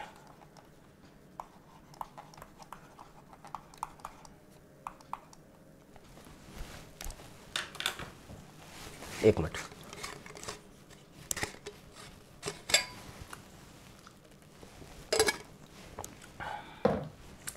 तो होगा क्या, जब एब्सोल्यूट मेजोरिटी आएगी ना, तो एक तरीके से वो ना तो अपोजिशन की सुनने वाली है और उनकी जो पॉलिसीज़ होंगी ना, अब अपोजिशन का मेन काम होता है पार्लियामेंट्री में जो पॉलिसीज़ बननी है उनको क्रिटिसाइज़ करना, लोगों के सामने रखना, और उन पर भाई कोई भी पॉलिसी बनी वो किसी भी हाल में पास तो होगी ही होगी। ठीक है, लेकिन जब पास होगी,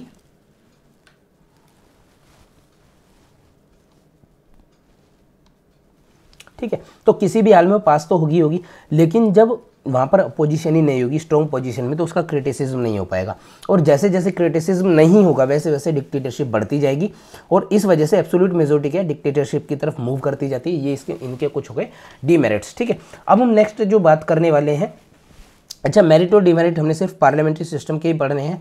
एक तो डिमेरिट अपने को सीधे सीधे तौर पे यहीं से इसके अपोजिट जाएंगे तो प्रेसिडेंशियल सिस्टम के डिमेरिट पता चल जाएंगे। दूसरा क्या है, भारत में जो है पार्लियामेंट्री सिस्टम है, तो इस वजह से हम सिर्फ मेरिट डिमेरिट पार्लियामेंट्री सिस्टम का ही ध्यान देंगे। और अब हम आएंगे क्यों हमने पार्लियामेंट्री सिस्टम को ही चुना भारत में। ठीक है, ये सारी चीज़ें हमें समझनी है। नेक्स्ट हम क्या है, क्वेश्चन में लिख देता हूँ यहाँ पर, वाई वी, है ना, why did we choose parliamentary system। ठीक है जी, तो ये क्वेश्चन आता है हमने पार्लियामेंट्री सिस्टम को ही क्यों चुना। तो इसके 3-4 कुछ पॉइंट पड़ जाते हैं जो अपने को समझने हैं। सबसे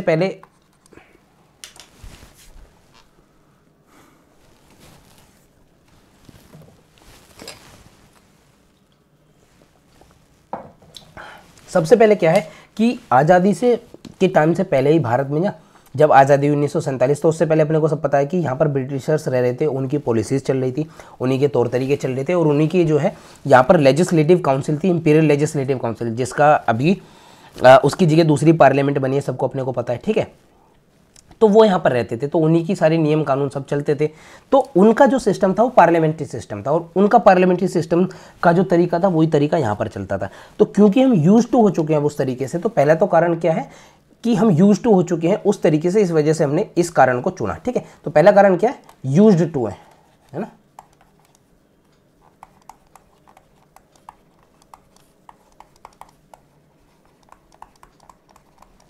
ठीक है जी,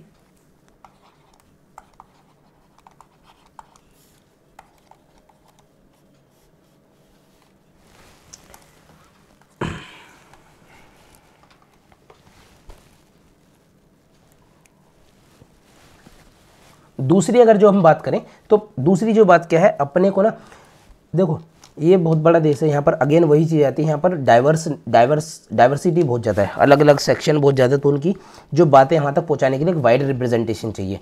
तो वाइड रिप्रेजेंटेशन चलते हुए भी, वाइड रिप्रेजेंटेशन के कारण ही, इसको नीचे रख देता हूँ, वाइड रिप्रेजेंटेशन के कारण ही अपने को क्या है, सरकार कैसी चाहिए, पार्लियामेंट्री सरकार चाहिए। दूसरा क्या है, सरकार रिस्पॉन्सिबल चाहिए, स्टेबल सरकार नहीं चाहिए। जब कॉन्स्टिट्यूएंट असेंबली में बात आई कि हम किस तरह की सिस्टम को चुने, तो उसमें एक बात ये भी उठ के आई कि जैसी उस टाइम भारत की जो दशा थी ना, यहाँ पर जो कास्टिज्म वगैरह जैसी चीज़ें थी और डिस्क्रिमिनेशन बहुत ज़्यादा दिखता था क्लास के बेसिस पे, अमीर गरीब, ठीक है। फिर जेंडर डिस्क्रिमिनेशन देखने को मिलता था। कई सारी ट्राइब्स यहाँ पर थी, उनका रिप्रेजेंटेशन कोई था नहीं, उनकी सुध लेने वाला कोई नहीं था। अभी भी ये अपन लोगों ने देखा है कि नॉर्थ ईस्ट साइड में क्या है कि लोगों का डेवलपमेंट रुका हुआ था, ठीक है। वो हमारी सरकार की दिक्कत है, जो भी सरकार उनकी परेशानी है।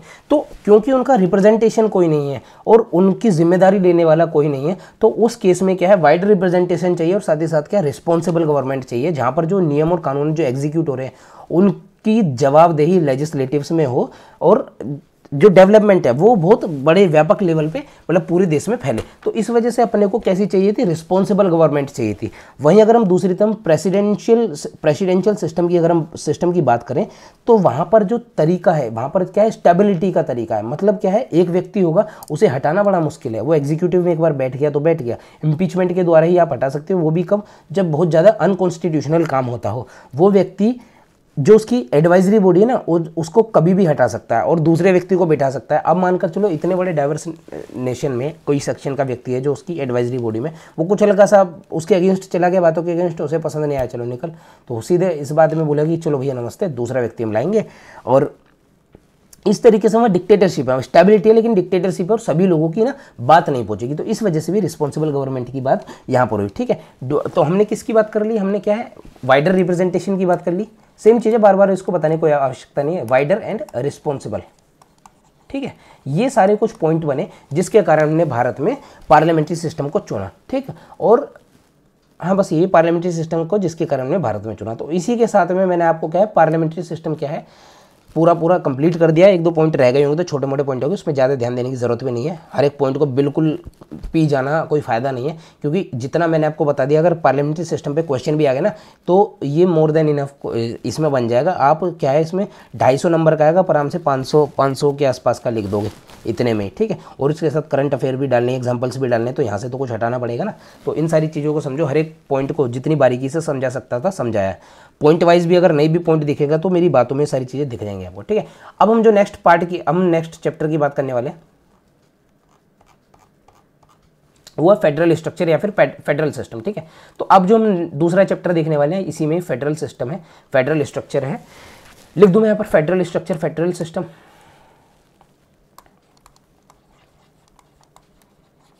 ठीक है। सिस्टम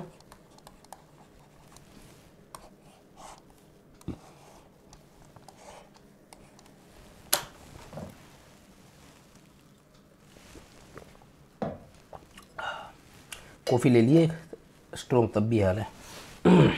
चलो, फेडरल सिस्टम की जब हम बात करते हैं तो फेडरल जो शब्द है ना, फेडरल, इस फेडरल सिस्टम, जो फेडरल शब्द है, इसका जो एक तरीके से थोड़ी सिमिलरिटी किससे, फेडरेशन से है ना, फेडरेशन से है। और फेडरेशन का मतलब क्या होता है, एग्रीमेंट।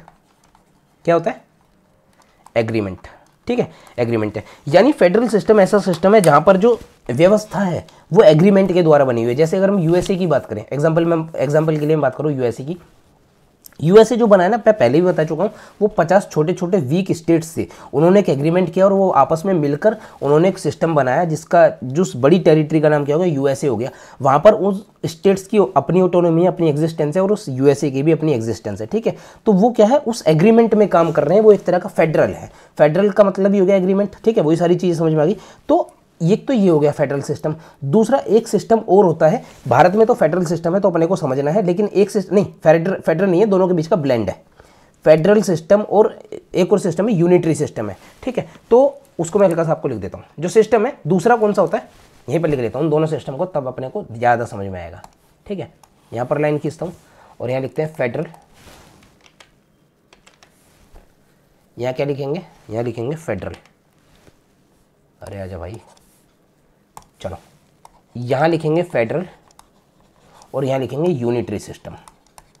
ठीक है, तो सबसे पहले तो हम इन दोनों का आधार जान लेते हैं, यानी बेस जान लेते हैं। यानी दो सिस्टम, जिस तरह से पार्लियामेंट्री और प्रेसिडेंशियल सिस्टम एक आधार पर बटे ना, on the basis of, base क्या था उनका, बेस क्या था, relation between executive and legislative, और यहाँ पर जो बेस है, जो आधार है वो क्या है, रिलेशन बिटवीन, यहीं पर मैं दोनों के लिए लिख दूँ ना वो बात यहीं पर, अरे यार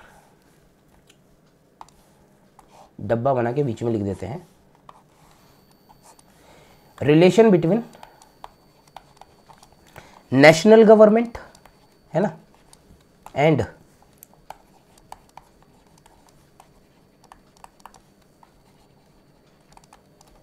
ठीक है। तो नेशनल गवर्नमेंट और स्टेट गवर्नमेंट के बीच में जो रिलेशन है उसके आधार पर ये दो बनते हैं, एक फेडरल सिस्टम बनता है, यूनिटरी लिखा है ना, कि यूनिटरी, ठीक से लिख देता हूं, ठीक है। तो यूनिटरी सिस्टम बनता है। फेडरल सिस्टम में क्या होता है, एग्रीमेंट होता है, जैसे मैंने आपको अभी बताया, जो छोटे छोटे जो स्टेट्स हैं वो मिलकर एक बड़ी टेरिटरी बनाते हैं। और यूनिटरी में क्या होता है, यहाँ पर होता है, जो फेडरल सिस्टम में होता है दोनों का एग्जिस्टेंस होगा, ठीक है। जो स्टेट होंगे उनकी अपनी एक एग्जिस्टेंस होगी, अपना, उनके लिए अपना एक डिवीजन, पावर ऑफ डिवीजन, ठीक है, क्या होगा, पावर ऑफ डिवीजन होगा, पावर ऑफ डिवीजन, ठीक है जी।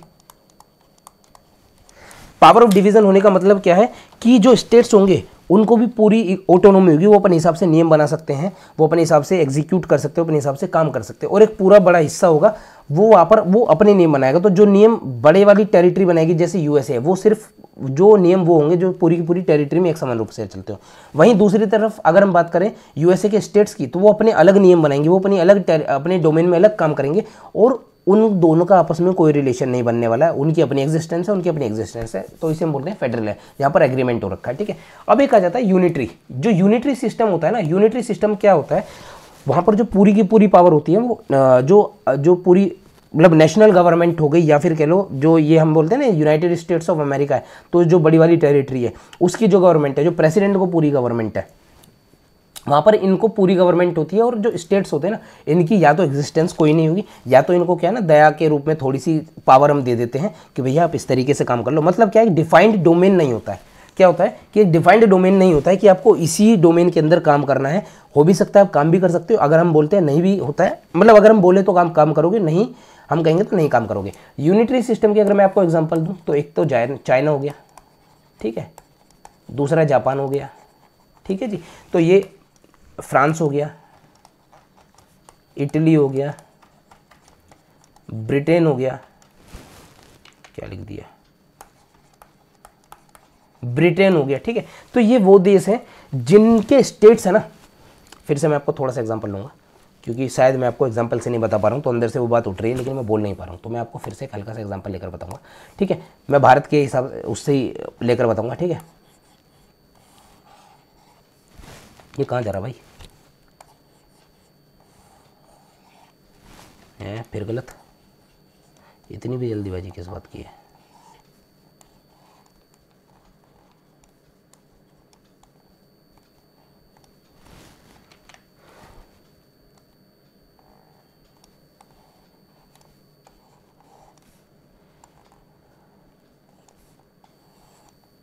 ठीक है, तो अगर मैं बात करूं यहाँ पर कुछ स्टेट्स हैं, यहाँ एक स्टेट्स है, यहाँ एक स्टेट्स है, ठीक है जी, उसके अलावा यहाँ एक स्टेट्स है, तो कई सारे यहाँ पर जो स्टेट्स हैं अगर इनको पावर ना मिले काम करने की, ठीक है, सिर्फ और सिर्फ पूरी की पूरी पावर नेशनल जो सेंटर है ना, जो सेंट्रल गवर्नमेंट है, जो यूनियन गवर्नमेंट है उसके हाथ में हो, तो उस तरह के सिस्टम को हम बोलते हैं यूनिटरी गवर्नमेंट है, ठीक है। यहाँ स्टेट्स को कोई पावर नहीं मिलने वाली है।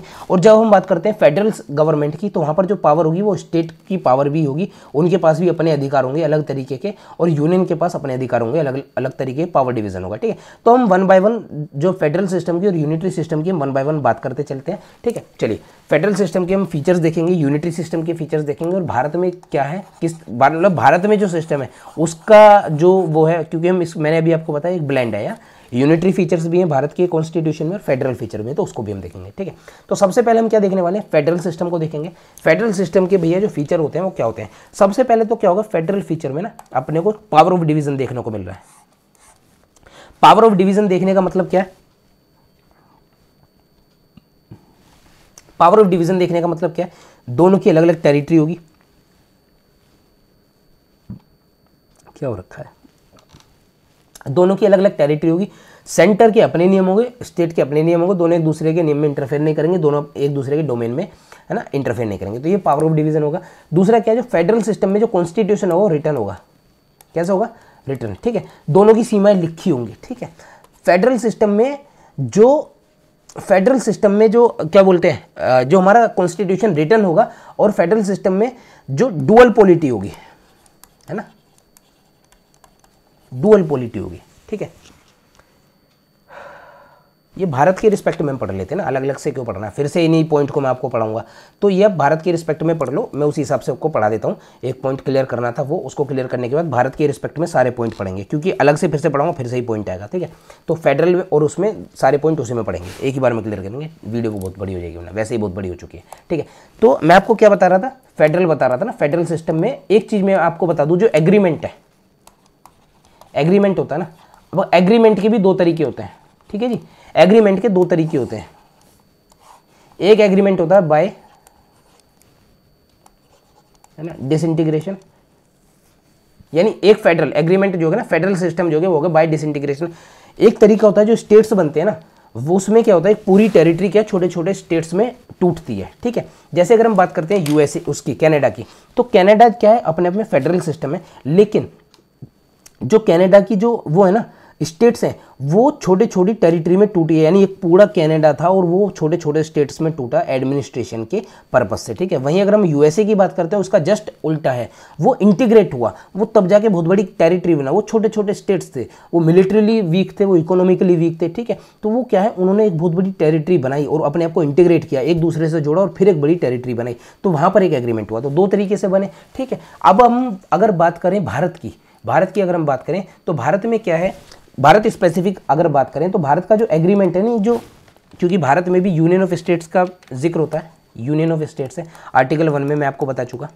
ठीक है, आर्टिकल 1 में मैंने आपको एक शब्द बताया था, यूनियन ऑफ स्टेट्स है, वहाँ पर मैंने आपको बताया था कि भारत एग्रीमेंट तो है, लेकिन किसी भी स्टेट को भारत को छोड़ने का अधिकार नहीं है। क्या है, किसी भी स्टेट को भारत को छोड़ने का अधिकार नहीं है। इसलिए भारत का जो एग्रीमेंट है, जो भारत का फेडरल है, वो दूसरे देशों के फेडरल सिस्टम से अलग है। ठीक है, ये पॉइंट थी बताने की। अब हम चलते हैं, जो भारत का कॉन्स्टिट्यूशन है, जो भारत का सिस्टम है, वहाँ पर फेडरल जो वो भी हैं, फीचर्स भी हैं और यूनिटरी फीचर्स भी हैं, दोनों को 1 बाय 1 देखते चलेंगे और सीधे इस वीडियो को शायद मेरे हिसाब से 10-15 मिनट में कर देंगे खत्म। ठीक है, वरना तो बहुत बड़ी फिर से हो जाती। अब हम सीधे भारत परिप्रेक्ष्य में बात करने वाले हैं, क्योंकि वही सिस्टम दूसरे देशों में भी लगेंगे, तो एग्जाम्पल भारत का ही लेंगे। जब आपको समझना तो आप दूसरे में भी डाल देना उसको। ठीक है, चलिए, तो हम क्या बात करने वाले हैं, हम बात करेंगे, अब यहाँ पर मैं फिर से उस लाइन को बना देता हूँ। अब आप परेशान हो गए, यहाँ तक वैसे भी नहीं आते हो, फिर भी नहीं देखोगे। ठीक है जी, तो यहाँ पर मैं बना देता हूँ फेडरल, और यहाँ मैं बना लेता हूँ यूनिटरी। अब हम सिर्फ भारत परिप्रेक्ष्य में बात करने वाले, हल्का फुल्का कंपैरिजन कहीं जरूरत पड़ेगी तो हम कर लेंगे। जब हम फेडरल की बात करते हैं ना, फेडरल सिस्टम की हम बात करते हैं भारत, यानी हम फेडरल फीचर्स, सिस्टम नहीं, फेडरल फीचर्स, सिस्टम नहीं है, क्योंकि भारत में जो सिस्टम है वो ब्लेंड है। चल मेरे भाई, फेडरल फीचर्स।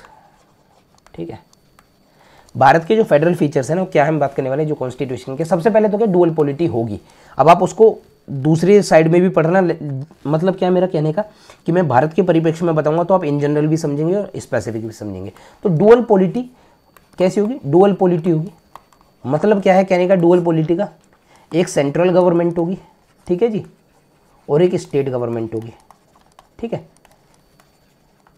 ये पहला पॉइंट हो गया फेडरल फीचर में। ठीक है, यूनिटरी फीचर में क्या होता है, जो पॉलिटी होगी वो डुअल नहीं होगी, है ना, यानी पूरी की पावर क्या है, नेशनल उसके हाथ में होती है। ठीक है, लेकिन क्योंकि हम भारत परिप्रेक्ष्य में बात करें तो हम इस पॉइंट को यहाँ पर नहीं लिखने वाले, वो पॉइंट वहाँ पर लिखा जाता। आप इसी तरीके से रिलेट कर लोगे, डुअल पॉलिटी होगी, वहाँ पर क्या है, पूरी की पूरी पावर नेशनल गवर्नमेंट में होती है। ठीक है, स्टेट में गवर्नमेंट नहीं होती है। डुअल पॉलिटी होगी, ठीक है, सेंट्रल गवर्नमेंट होगी, स्टेट गवर्नमेंट होगी, दोनों एक दूसरे के उसमें नहीं करेंगे।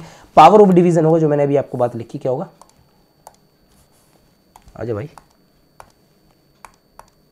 बंद करना पड़ेगा क्या, चलो इसे लिख दो, पावर ऑफ डिवीजन होगा। ठीक है, डिवीजन होगा। अगर हम बात करें कॉन्स्टिट्यूशन की, तो वहां पर शेड्यूल 7 है। पावर ऑफ डिवीजन की मैं बात करूं, उसमें क्या है, शेड्यूल 7 है, और उसके अंतर्गत जो है ना, जो भारत की पावर है, लेजिस्लेटिव और एग्जीक्यूटिव दोनों पावर को शेड्यूल 7 के अनुसार ही भारत की लेजिस्लेटिव पावर को बांटा है, यानी कुछ पर पार्लियामेंट काम कर पाएगी। एक तो पहली क्या है, यूनियन लिस्ट है, ठीक है जी, दूसरी क्या है, स्टेट लिस्ट है, तीसरी क्या है, कॉन्क्यूरेंट है। तो यूनियन लिस्ट वो पावर्स हैं या फिर वो फील्ड हैं जिस पर सिर्फ और सिर्फ नियम यानी जो लेजिस्लेचर यानी प्रपोजल्स बना लेजिस्लेटिव प्रपोजल्स लाने का अधिकार किसके हाथ में है, वो पार्लियामेंट के हाथ में। स्टेट लिस्ट पे जो पावर है वो स्टेट को, और कॉन्क्यूरेंट का मतलब होता है दोनों ही काम करेंगे। लेकिन इस कॉन्क्यूरेंट लिस्ट में अपने को एक चीज़ याद रखनी है कि जब भी कोई ऐसा सब्जेक्ट है, कॉमन सब्जेक्ट है जिस पर दोनों काम कर रहे हैं, मतलब दोनों अपने अपने नियम बना रहे हैं, और सेंटर ने भी बनाया और स्टेट ने भी बनाया। अब सेंटर ने जब अपने नियम बनाए और जब स्टेट ने अपने नियम बनाए और सब्जेक्ट कॉमन है, तो उसमें कन्फ्लिक्ट अगर आ गए ना, तो प्रिवेल कौन करेगी, सेंटर के नियम करेंगे ना। मतलब सेंटर के जो नियम बने हुए हैं, जो उन्होंने लेजिस्लेचर बनाया, जो भी एक्ट लागू या लॉ बनाकर वो लाए हैं, वो प्रिवेल करेगा स्टेट के नियमों से। ठीक है, तो यहाँ पर जो होती है यूनियन लिस्ट कितनी, मेरे हिसाब से 98 है, और ये स्टेट लिस्ट 59 है, और ये कंकरेंट लिस्ट 52 है। ठीक है, नंबर ऑफ जो सब्जेक्ट्स हैं जिस पर काम करने की आज़ादी है। तो पावर ऑफ डिवीजन है दोनों को करने का, ये होगा डुअल पॉलिटी होगी, पावर ऑफ डिवीजन हो गया फेडरल सिस्टम में। और दूसरी चीज़ अपने को क्या याद रखनी है, आज मेरे भाई,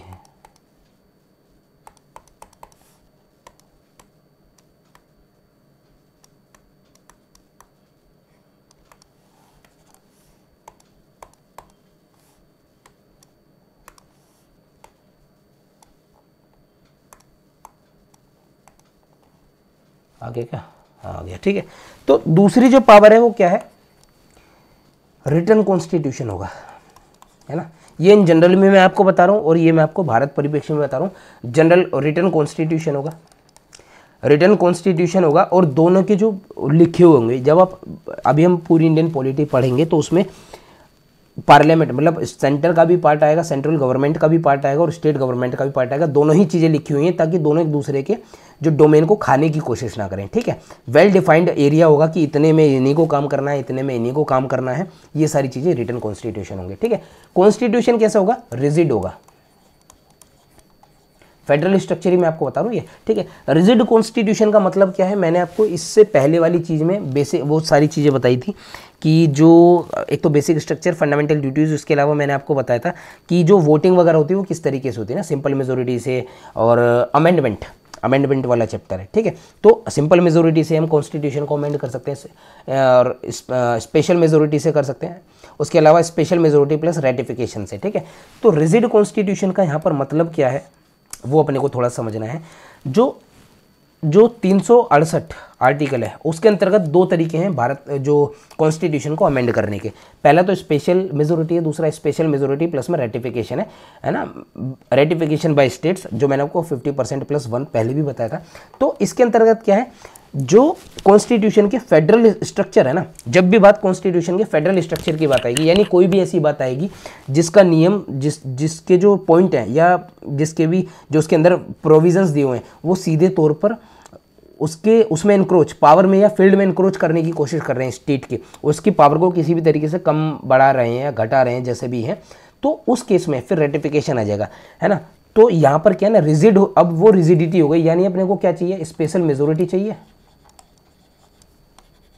ठीक है जी, प्लस में रेटिफिकेशन चाहिए, तो रिजिड कॉन्स्टिट्यूशन हो गया, यानी आपको बहुत ज़्यादा मशक्कत करनी पड़ेगी। रिटन कॉन्स्टिट्यूशन है, रिजिड कॉन्स्टिट्यूशन है। दूसरा क्या है, फेडरल सिस्टम में जो जुडिशरी होती है ना वो इंडिपेंडेंट होती है ना,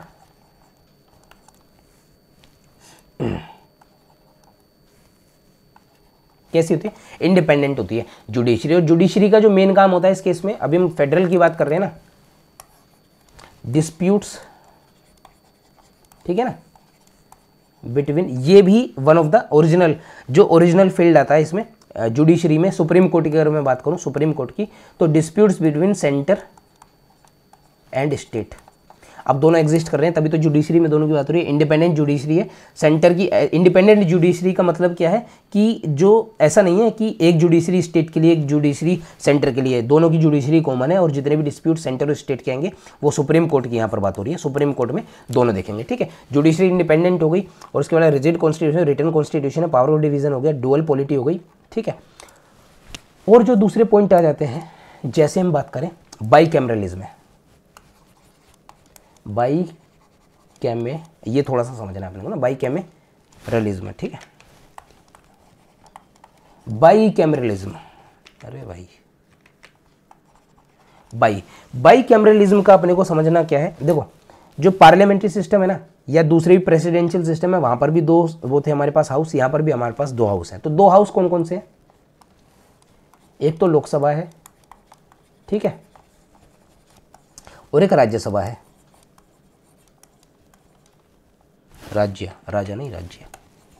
राज्यसभा, ठीक है जी।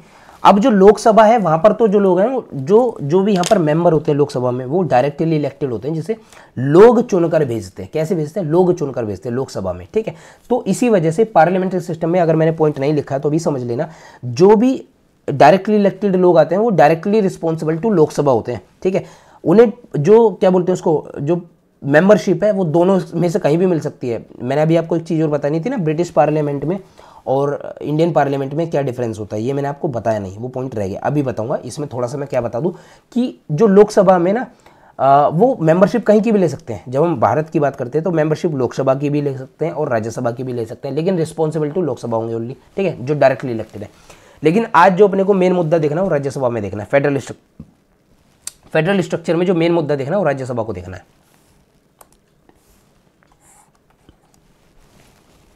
राज्यसभा क्या होती है, राज्यसभा एक ऐसी हाउस होता है, एक ऐसी काउंसिल होती है जिसमें जो रिप्रेजेंटेटिव होते हैं ना वो स्टेट है। सबसे पहले तो कैसे होते हैं, इनडायरेक्टली इलेक्टेड होते हैं या तो नॉमिनेटेड होते हैं, उन्हें स्टेट भेजती है। कैसी भेजती है, स्टेट भेजती है राज्यसभा में बैठने के लिए, ताकि स्टेट का वो प्रतिनिधित्व यानी रिप्रेजेंटेशन कर सके राज्यसभा में। तो ऐसे में क्या है, एक तरह से फेडरल स्ट्रक्चर को मजबूत करने की कोशिश कर रहे हैं। भाई फेडरल स्ट्रक्चर का मेन काम क्या है, जहाँ स्टेट की भी बात सुनी जाती है और सेंटर की भी बात, दोनों की ही बातें सुनी जाती हैं, दोनों का अपना महत्व होता है, ठीक है। तो इस वजह से राज्यसभा क्या है, स्टेट को रिप्रेजेंट करने की कोशिश कर रही है ना, स्टेट रिप्रेजेंटेशन है, और इसी वजह से फेडरल स्ट्रक्चर का एक पार्ट हो गया, ठीक है। तो बाइकैमरलिज्म हो गया। इसी के साथ में मैंने आपको जो है वो फेडरल फीचर्स, जो मेन चीज़ें पॉइंट है जो समझने के मैंने आपको बताया। अब हम आते हैं यूनिटरी। ये सारे फेडरल फीचर ना भारत के सिस्टम में एग्जिस्ट करते हैं। अब हम आते हैं जो भारत के यूनिटरी फीचर है, कैसे हैं यूनिटरी, ठीक है। तो सबसे पहले अपने को समझना क्या है, जो भारत की जो ये है ना, जो यूनिटरी फीचर क्या है भारत की, मेरे को यहीं पे लिख दो ना, फीचर्स, ठीक है।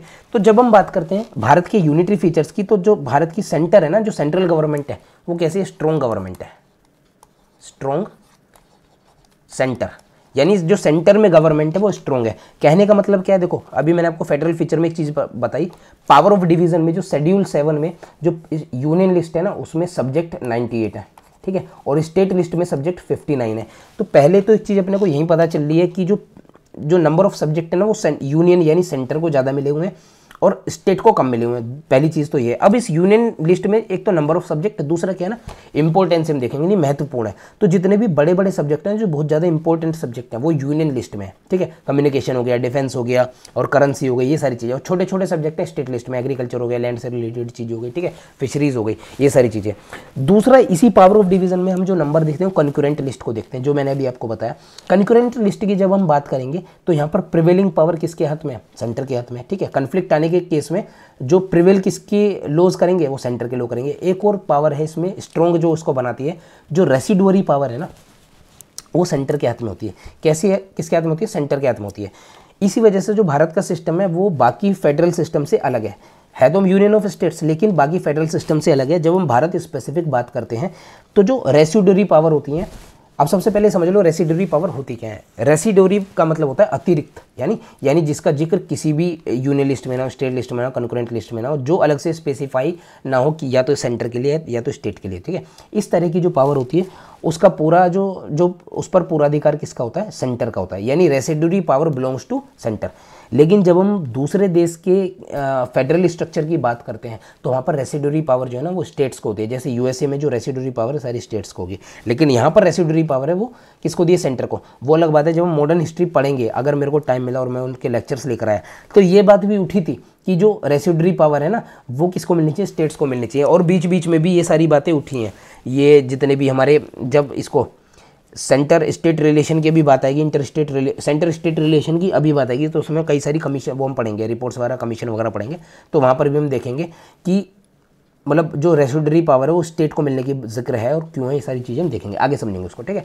तो स्ट्रॉन्ग सेंटर मैंने आपको बताया रेसिडुअरी पावर सेंटर को है, प्रिवेलिंग पावर सेंटर को है, और यूनियन लिस्ट में नंबर ज़्यादा है और इम्पोर्टेंट नंबर ऑफ सब्जेक्ट हैं ज़्यादा है और इंपॉर्टेंट सब्जेक्ट भी यूनियन के पास में, तो स्ट्रॉन्ग सेंटर हो गया, ठीक है। ये फीचर्स भारत स्पेसिफिक चल रहे हैं। इसी वजह से एक चीज़ और हम बोलते हैं, जो कई बार ये स्टेटमेंट आ जाता है मेंस आंसर राइटिंग में, शायद आया भी होगा, आ भी जाता है कि वो अलग बात है, क्वेश्चन कुछ इस तरीके से आ जाता है, ऑल दो है ना, जो कॉन्स्टिट्यूशन ऑफ जो इंडियन कॉन्स्टिट्यूशन है वो दोनों तरह के गुण दिखाता है, फेडरल फीचर दिखाता है और यूनिटरी भी दिखाता है, फिर भी हम इसको मतलब कहने का कई बार क्वेश्चन ये आ जाता है डायरेक्टली कि जो भारतीय संविधान है, इंडियन कॉन्स्टिट्यूशन है, इंडियन पॉलिटी है, वो यूनिटरी इन नेचर है, एक्सप्लेन करो, कमेंट करो, इस तरह के सवाल आ जाते हैं, ठीक है। तो स्ट्रॉन्ग सेंटर हो गया यूनिटरी में।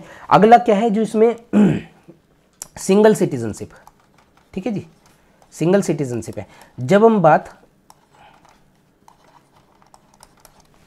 देखो मैं आपको इन जनरल बता रहा हूँ, मैं आपको भारत स्पेसिफिक होकर बता रहा हूँ, लेकिन इन जनरल चीज़ें भी आ जाएंगी क्योंकि दोनों अलग अलग बनाता तो पूरा का पूरा चैप्टर अलग बहुत बड़ा बन जाता है, ठीक है। तो सिंगल सिटीजनशिप में क्या है, हालांकि अगर हम बात करें जो फेडरल जो स्ट्रक्चर्स हैं, फेडरल सिस्टम जिन भी देशों में लगता है वहाँ पर डुअल सिटीजनशिप का काम है। जैसे अगर हम यूएसए की बात करें तो वहाँ पर जो है डुअल सिटीजनशिप है, एक स्टेट की सिटीजनशिप है, एक हमारी क्या है सेंटर की सिटीजनशिप है। तो स्टेट की सिटीजनशिप और सेंटर की सिटीजनशिप हो जाने के कारण क्या होता है कि कई बार डिस्क्रिमिनेशन आ जाता है। एक स्टेट जो होता है ना अपने सिटीजन के लिए फेवर करने की कोशिश करता है, उसके लिए अलग से अपॉर्चुनिटीज़ खुलता है, ठीक है। और जब उसको दूसरे स्टेट में व्यक्ति जाता है तो उसको डिस्क्रिमिनेशन झेलना पड़ता है, ऑफिस के लिए, घर रहने के लिए, ये सारी चीज़ें, ठीक है। तो भारत ने क्या सोचा कि हम सिंगल सिटीजनशिप रखेंगे, सिंगल सिटीजनशिप रखने वाले हैं और हम क्या करने वाले हैं, सबको समान अधिकार मिले ताकि कोई है ना मतलब डिस्क्रिमिनेशन ना हो, और जो फ्रेटर्निटी को हम इन्हेंस कर, फ्रेटर्निटी को हम प्रमोट करने के लिए सिंगल सिटीजनशिप करेंगे। इस वजह से ये अच्छा, ये यूनिटरी का भी एक फीचर है ही, सिंगल सिटीजनशिप है, तो वो एक उसको यूनियन को शो करने की कोशिश कर रहा है, ठीक है। दूसरा क्या है, सिंगल कॉन्स्टिट्यूशन है, ठीक है जी, सिंगल कॉन्स्टिट्यूशन है, ठीक है। सिंगल कॉन्स्टिट्यूशन है जिसमें सेंटर और स्टेट दोनों के लिए अलग अलग लिखे हुए हैं, लेकिन सिंगल कॉन्स्टिट्यूशन है, यूनिटरी पावर में ये भी आ जाता है। ये कॉमन फीचर्स हैं, सिंगल सिटीजनशिप, सिंगल कॉन्स्टिट्यूशन। एक और क्या है, फ्लेक्सिबल कॉन्स्टिट्यूशन है। यूनिटरी पावर अब इसको कैसे देखेंगे, देखो अभी मैंने आपको बताया जो रिजिड कॉन्स्टिट्यूशन बताया, ठीक है। यहाँ पर रिजिड कॉन्स्टिट्यूशन मैंने आपको किस परिप्रेक्ष्य में बताया, मैंने आपको बताया फेडरल स्ट्रक्चर के परिप्रेक्ष्य में, यानी जब भी बात फेडरल स्ट्रक्चर की होगी तो कॉन्स्टिट्यूशन एकदम से रिजिड हो जाएगा, ठीक है, वो अपने आप को बदलता रहता है। तभी हम जो भारत की जो व्यवस्था है ना हम उसको ब्लेंड बोलते हैं, यानी एक तरीके का ना घुला मिला हम बोलते हैं सिस्टम। यहाँ फेडरल भी है और यूनिटरी भी है। जैसे ही फेडरल स्ट्रक्चर की बात होगी, फेडरल स्ट्रक्चर पर आँच आने की बात होगी, जो कॉन्स्टिट्यूशन है तुरंत रिजिड हो जाएगा, है ना, उसके कार्य करने की जो तरीके हैं वो बदल जाएंगे, स्पेशल मेजोरिटी प्लस रेटिफिकेशन पे काम करेगा। लेकिन जहाँ फेडरल फीचर की बात नहीं आएगी, फेडरेशन को अलग अगर हम कर दें और उसके अलावा हम कॉन्स्टिट्यूशन में अमेंडमेंट लेकर आए, ठीक है, तो फिर हम कॉन्स्टिट्यूशन को लगभग बहुत बड़े पार्ट के कॉन्स्टिट्यूशन के बहुत बड़े पार्ट को हम सिंपल मेजोरिटी से, जैसे आर्टिकल 2 और 3 में मैंने आपको बताया था सिंपल मेजोरिटी लेनी होती है ना, स्टेट्स रीऑर्गेनाइजेशन वगैरह वाली चीज़ें हैं, सारी मैंने आपको पहले बता चुकी है। और कुछ चीज़ें जिनको हम स्पेशल मेजोरिटी से बदल सकते हैं और उसमें हमें स्टेट से पूछने गछने की कोई आवश्यकता नहीं है कि भैया आओ ये सब चीज़ें बताओ, ठीक है, तो उनका कोई रोल नहीं होता है उस केस में। तो फिर से वो यूनिटरी पावर को दिखा रहा है, जहाँ पर स्टेट का रोल खत्म हो जाए वहाँ यूनिटरी पावर रह जाती है, ठीक है। तो फ्लेक्सिबल जो कॉन्स्टिट्यूशन बोला है वहाँ पर क्यों बोला है, क्योंकि कॉन्स्टिट्यूशन के बहुत बड़े पार्ट को हम, चाहे वो सिंपल मेजोरिटी का तरीका हो चाहे वो स्पेशल मेजोरिटी का तरीका हो, बहुत बड़े पार्ट को पार्लियामेंट अकेला ही बदल सकता है बिना स्टेट के कुछ भी पूछे गए, ठीक है। तो इस वजह से फ्लेक्सिबल कॉन्स्टिट्यूशन है। सिंगल कॉन्स्टिट्यूशन फ्रेटर्निटी को तो दिखाता ही, और एक चीज़ और दिखाता है कि सिंगल कॉन्स्टिट्यूशन, अच्छा सिंगल सिटीजनशिप क्या दिखाता है कि स्टेट का इस पर कुछ लेना देना नहीं है। सिटीजनशिप जो है पूरी तरीके से जो सब्जेक्ट है ना वो पार्लियामेंट के हाथ में होता है, ठीक है। नेक्स्ट हम इसमें क्या देखते हैं, मैंने आपको क्या बताइए, पार्लियामेंट है ना, पार्लियामेंट का जो वो है ना पार्लियामेंट, इसको मैं समझाने की कोशिश करूंगा। क्या है कहने का कि कभी कभी ऐसा होता है पार्लियामेंट्स, है ना, क्या इसको बोलेंगे,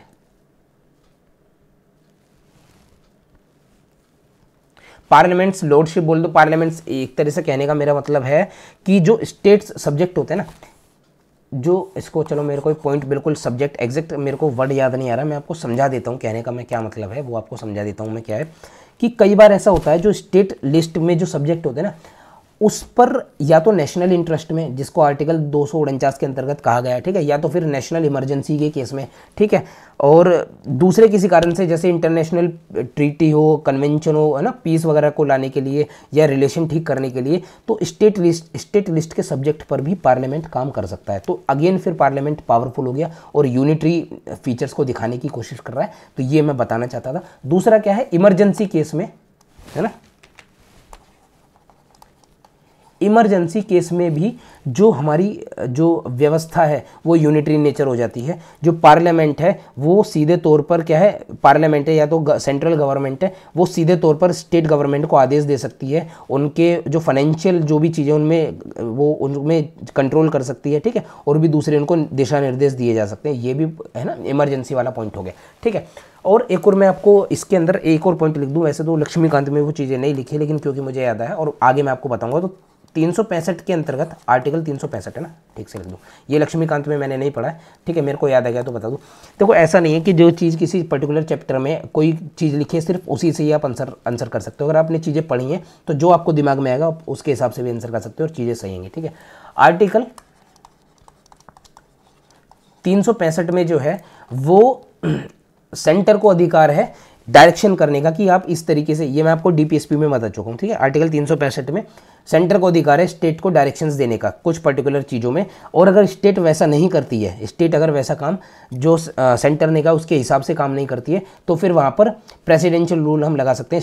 स्टेट मशीनरी फेल होने के नाम पर प्रेसिडेंशियल रूल वहाँ पर लग जाता है। तो अगेन यहाँ पर यूनिटरी पावर अपने को देखने को मिल रही है, यानी जो स्टेट है, जो गवर्नमेंट है, जो सेंट्रल में जो पावर है वो स्टेट की पावर को खत्म करने का अधिकार रखती है। तो यहाँ पर भी फिर यूनिटरी फीचर आ जाता है, ठीक है। तो इसी के साथ में कुछ मैंने आपको फीचर्स बताए, फेडरल फीचर और यूनिटरी फीचर बताया। और यहाँ पर अपने को एक चीज़ ज़्यादा समझ में आई कि जो जितनी भी पावर है ना यूनिटरी फीचर से, वो थोड़ी सी प्रिवेल करती हैं फेडरल फीचर से। वो अलग बात है कि जो डुअल पॉलिटी है वो सारी चीज़ें अपनी तरफ डिफाइंड है, लेकिन जो यूनियन है उसको इनक्रोच करने का अधिकार है लगभग डुअल पॉलिटी में। मैंने आपको 365 बता दिया, नेशनल इमरजेंसी में यहाँ इनक्रोच हो जाएगा, पावर ऑफ डिवीजन पे इनक्रोच हो रहा है, ठीक है। फेडरल फीचर को एक तरीके से हम खत्म कर सकते हैं, रिटर्न कॉन्स्टिट्यूशन में आप बदलाव ला सकते हैं, ठीक है। रिजिड कॉन्स्टिट्यूशन है फेडरल स्ट्रक्चर में, वो भी अगर मानकर चलो, ठीक है, 50% से ज़्यादा राज्यों में अगर सेम पार्टी की गवर्नमेंट हो गई तो अपनी मर्जी से वो चाहे, भाई फिर तो रेटिफिकेशन, जब पार्टी तो वही है ना, तो रेटिफिकेशन तो बड़े आराम से मिल जाएगा। तो रिजिड कॉन्स्टिट्यूशन में फ्लेक्सिबिलिटी यहाँ पर आ जाएगी, ठीक है। जुडिशरी इंडिपेंडेंसी आ गई, वहाँ पर डिस्प्यूट बिटवीन सेंटर और स्टेट आ गई। ये मैंने आपको सारे फेडरल फीचर बता दिए, ठीक है। अब इसी के साथ में मैंने, अच्छा ये चैप्टर भी खत्म हो गया। मैं क्या बताना भूल गया था, मैं आपको बताना भूल गया था डिफरेंस बिटवीन, वो बता दूँ क्या मैं आपको बताना भूल गया था, वो लिख देता हूँ एक बार। डिफरेंस बिटवीन ब्रिटिश, एक पॉइंट में लिखूंगा, है ना, एक एक दो पॉइंट में, बहुत ज़्यादा लंबा है। British and Indian parliamentary system लिखूंगा, मैं नहीं सिर्फ बताता हूँ, ठीक है।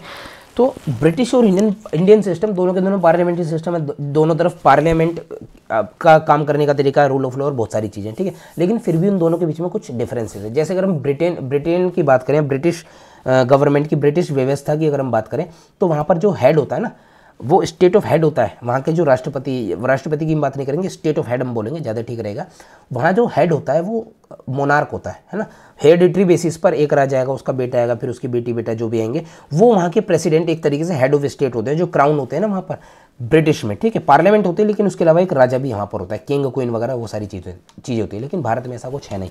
भारत में जो प्रेसिडेंट होता है, जो हेड ऑफ स्टेट होता है, वो इलेक्टेड होता है। यानी भारत की जो व्यवस्था वो कैसी है, यहाँ पर मैं लिख दूँ अलग, है ना, एक एक पॉइंट में लिखता चला जाऊँगा। यहाँ लिख देता हूँ ब्रिटिश और यहाँ लिख देता हूँ इंडियन। अरबी क्यों आ रही है मेरे मुंह पर, ठीक है जी। तो यहाँ जो हेड होगा ना, हेड होगा वो कैसा होगा, मोनार्क होगा, ठीक है जी। और यहाँ जो हेड होगा वो कैसा होगा, रिपब्लिकन है, यानी इलेक्टेड। रिपब्लिकन का मतलब होता है जहाँ पर हेड ऑफ स्टेट इलेक्टेड हो ना। ब्रिटिश पार्लियामेंट है ना, वो सोवरेन होता है ना, यानी सुप्रीमेसी ऑफ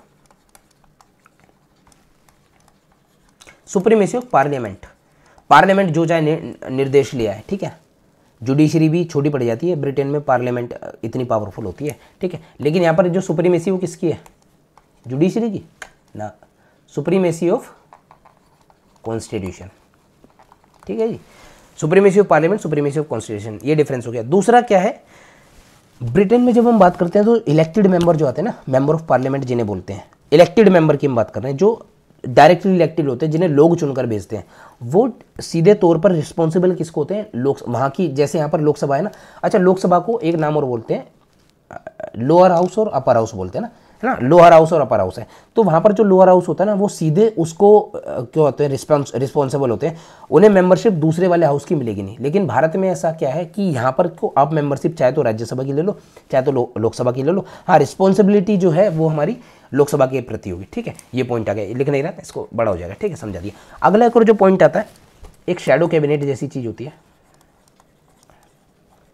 शैडो कैबिनेट का मतलब क्या है, जैसे कैबिनेट बना हुआ है पूरा, जो सरकार मेजोरिटी में है, जो वहाँ पर ना मेजोरिटी इंजॉय कर रही है, उसके हिसाब से उन्हें सरकार बनाई हुई है, तो वहाँ पर कोई हमारा फाइनेंस मिनिस्टर होगा, कोई वही मिनिस्टर होगा। उसी तरीके से क्या होता है, एक अपोजिशन लीडर जो होता है ना, वो हर एक कैबिनेट के पीछे अपना एक व्यक्ति, मतलब उसी के अपोजिट साइड में, जैसे यहाँ पर एक फाइनेंस मिनिस्टर है तो उसके अगेंस्ट वहाँ पर एक व्यक्ति होगा जो उसी तरह की चीज़ों को देखेगा जिसको देख रहा है। एक तो इसमें फ़ायदा क्या मिलता है कि क्रिटिसिज्म बहुत बेहतरीन होता है। यहाँ पर एक व्यक्ति उस काम को देख रहा है, वहाँ पर दूसरा व्यक्ति उसी काम को देख रहा है, तो वहाँ पर क्या ना, जब एक व्यक्ति का जो ध्यान है एक ही पॉलिसी, एक ही काम, एक तरह के काम पर होता है ना, तो थोड़ा सा उसमें क्रिटिकल तरीके से आप उसको एनालिसिस कर सकते हो और बहुत ज़्यादा निष्कर्ष उसमें निकाल सकते हो, तो ये फ़ायदा मिल जाता है। दूसरा फ़ायदा क्या मिलता है, अगर जो यहाँ की सरकार गिरेगी तो तुरंत से दूसरी सरकार मतलब फॉर्म होकर बैठने के लिए तैयार बैठी है।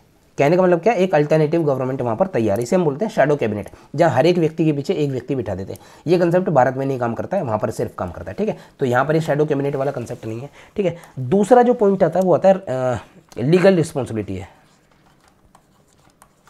लीगल रिस्पॉन्सिबिलिटी का मतलब क्या है, मानकर चलो कोई भी पॉलिसी आई तो उसमें ना जो मिनिस्टर होगा वो काउंटर साइन करेगा। अगर उस पॉलिसी में कोई कमी आती है ना तो उसकी जिम्मेदारी वो मिनिस्टर लेगा। उसने उसको उस पॉलिसी को काउंटर साइन किया हुआ है कि ये पॉलिसी मेरे मतलब इसका पूरी तरीके से जिम्मेदार मैं हूँ, इसमें कोई भी कमी आएगी या इसके कारण कोई भी कमी आएगी तो उसकी जवाबदेही मेरी होगी। यहाँ पर ऐसा कोई सिस्टम नहीं है, ना तो कोर्ट उसमें मतलब ना, इसमें दो चीज़ें देखनी है, ना तो लीगल रिस्पॉन्सिबिलिटी को कोर्ट देखेगा कि ये सच एंड सच पॉलिसी किस मिनिस्टर के उसके अंतर्गत आ रही है, ना तो ये कोई जवाबदेही होगी अगर कुछ गलत हो जाता है, और ना ही जो एड एंड एडवाइस वाली बात है ना जो हम आगे करेंगे उस पर भी कोर्ट कोई इंटरवीन वगैरह सारी चीज़ें नहीं करता है। जुडिशियल रिव्यू उस पर नहीं है, कहने का मतलब ये है, ठीक है। यहाँ पर लीगल रिप्रेजेंटेशन नहीं है कुछ, ठीक है। दूसरा क्या है कि एक लास्ट पॉइंट रह गया है कि जो डुअल मेंबरशिप है ना पार्लियामेंट्री सिस्टम में, यानी एग्जीक्यूटिव और लेजिस्लेटिव की है, वहाँ पर दोनों एक साथ लेनी पड़ेंगी। जब आप मिनिस्टर बनोगे तो आप मेंबर ऑफ पार्लियामेंट भी होने चाहिए। यहाँ पर ऐसा नहीं है, यहाँ पर क्या है, मिनिस्टर को 6 महीने का टाइम मिल जाता है मेंबर ऑफ पार्लियामेंट बनने के लिए। यानी एक मिनिस्टर बिना मेंबर ऑफ पार्लियामेंट हुए भी मिनिस्टर हो सकता है, बशर्ते उसको 6 महीने के अंतर्गत वहाँ की यानी मेंबर ऑफ पार्लियामेंट की आपको जो मेंबरशिप जो पार्लियामेंट की लेनी है, चाहे वो लोकसभा मिले चाहे वो राज्यसभा मिले, ठीक है। तो इसी के साथ मैंने आपको डिफरेंस भी बता दिए जो रह गए थे गलती से। और आज की जो वीडियो है ना वो हो गई द एंड, ठीक है जी। क्या हो गई है ना, टुडेज वीडियो द एंड, ठीक है। अपने को क्या करना है, सब्सक्राइब करना है, लाइक शेयर कमेंट करना है, पूरी वीडियो देखो, कुछ भी मत करो, पूरी वीडियो कम से कम देखो, ठीक है। जो भी कोई परेशानी आ रही हो लिखो कमेंट में, नई परेशानी आ रही है तो बेस्ट ऑफ लक, पढ़ते रहो, डिसिप्लिन में काम करते रहो, इधर उधर मत भटको, रील वील पे मत जाओ ज़्यादा, ठीक है। वरना तो जब रील बनेगी ना तो फिर हालत ख़राब हो जाएगी, ठीक है। सबकी होती है, ठीक है, कुछ कमी होती है, तभी मैं शायद नहीं निकला वो सारी चीज़ें, तो मैं वो चीज़ आपको बता रहा हूँ, फ़ोन से सारी चीज़ें निकाल दो और सिर्फ पढ़ने पर ध्यान दो, ठीक है। नेक्स्ट इसी के साथ thank you, ta-ta bye bye और नमस्ते, जय हिंद, वंदे मातरम, कीप वॉचिंग, चलिए।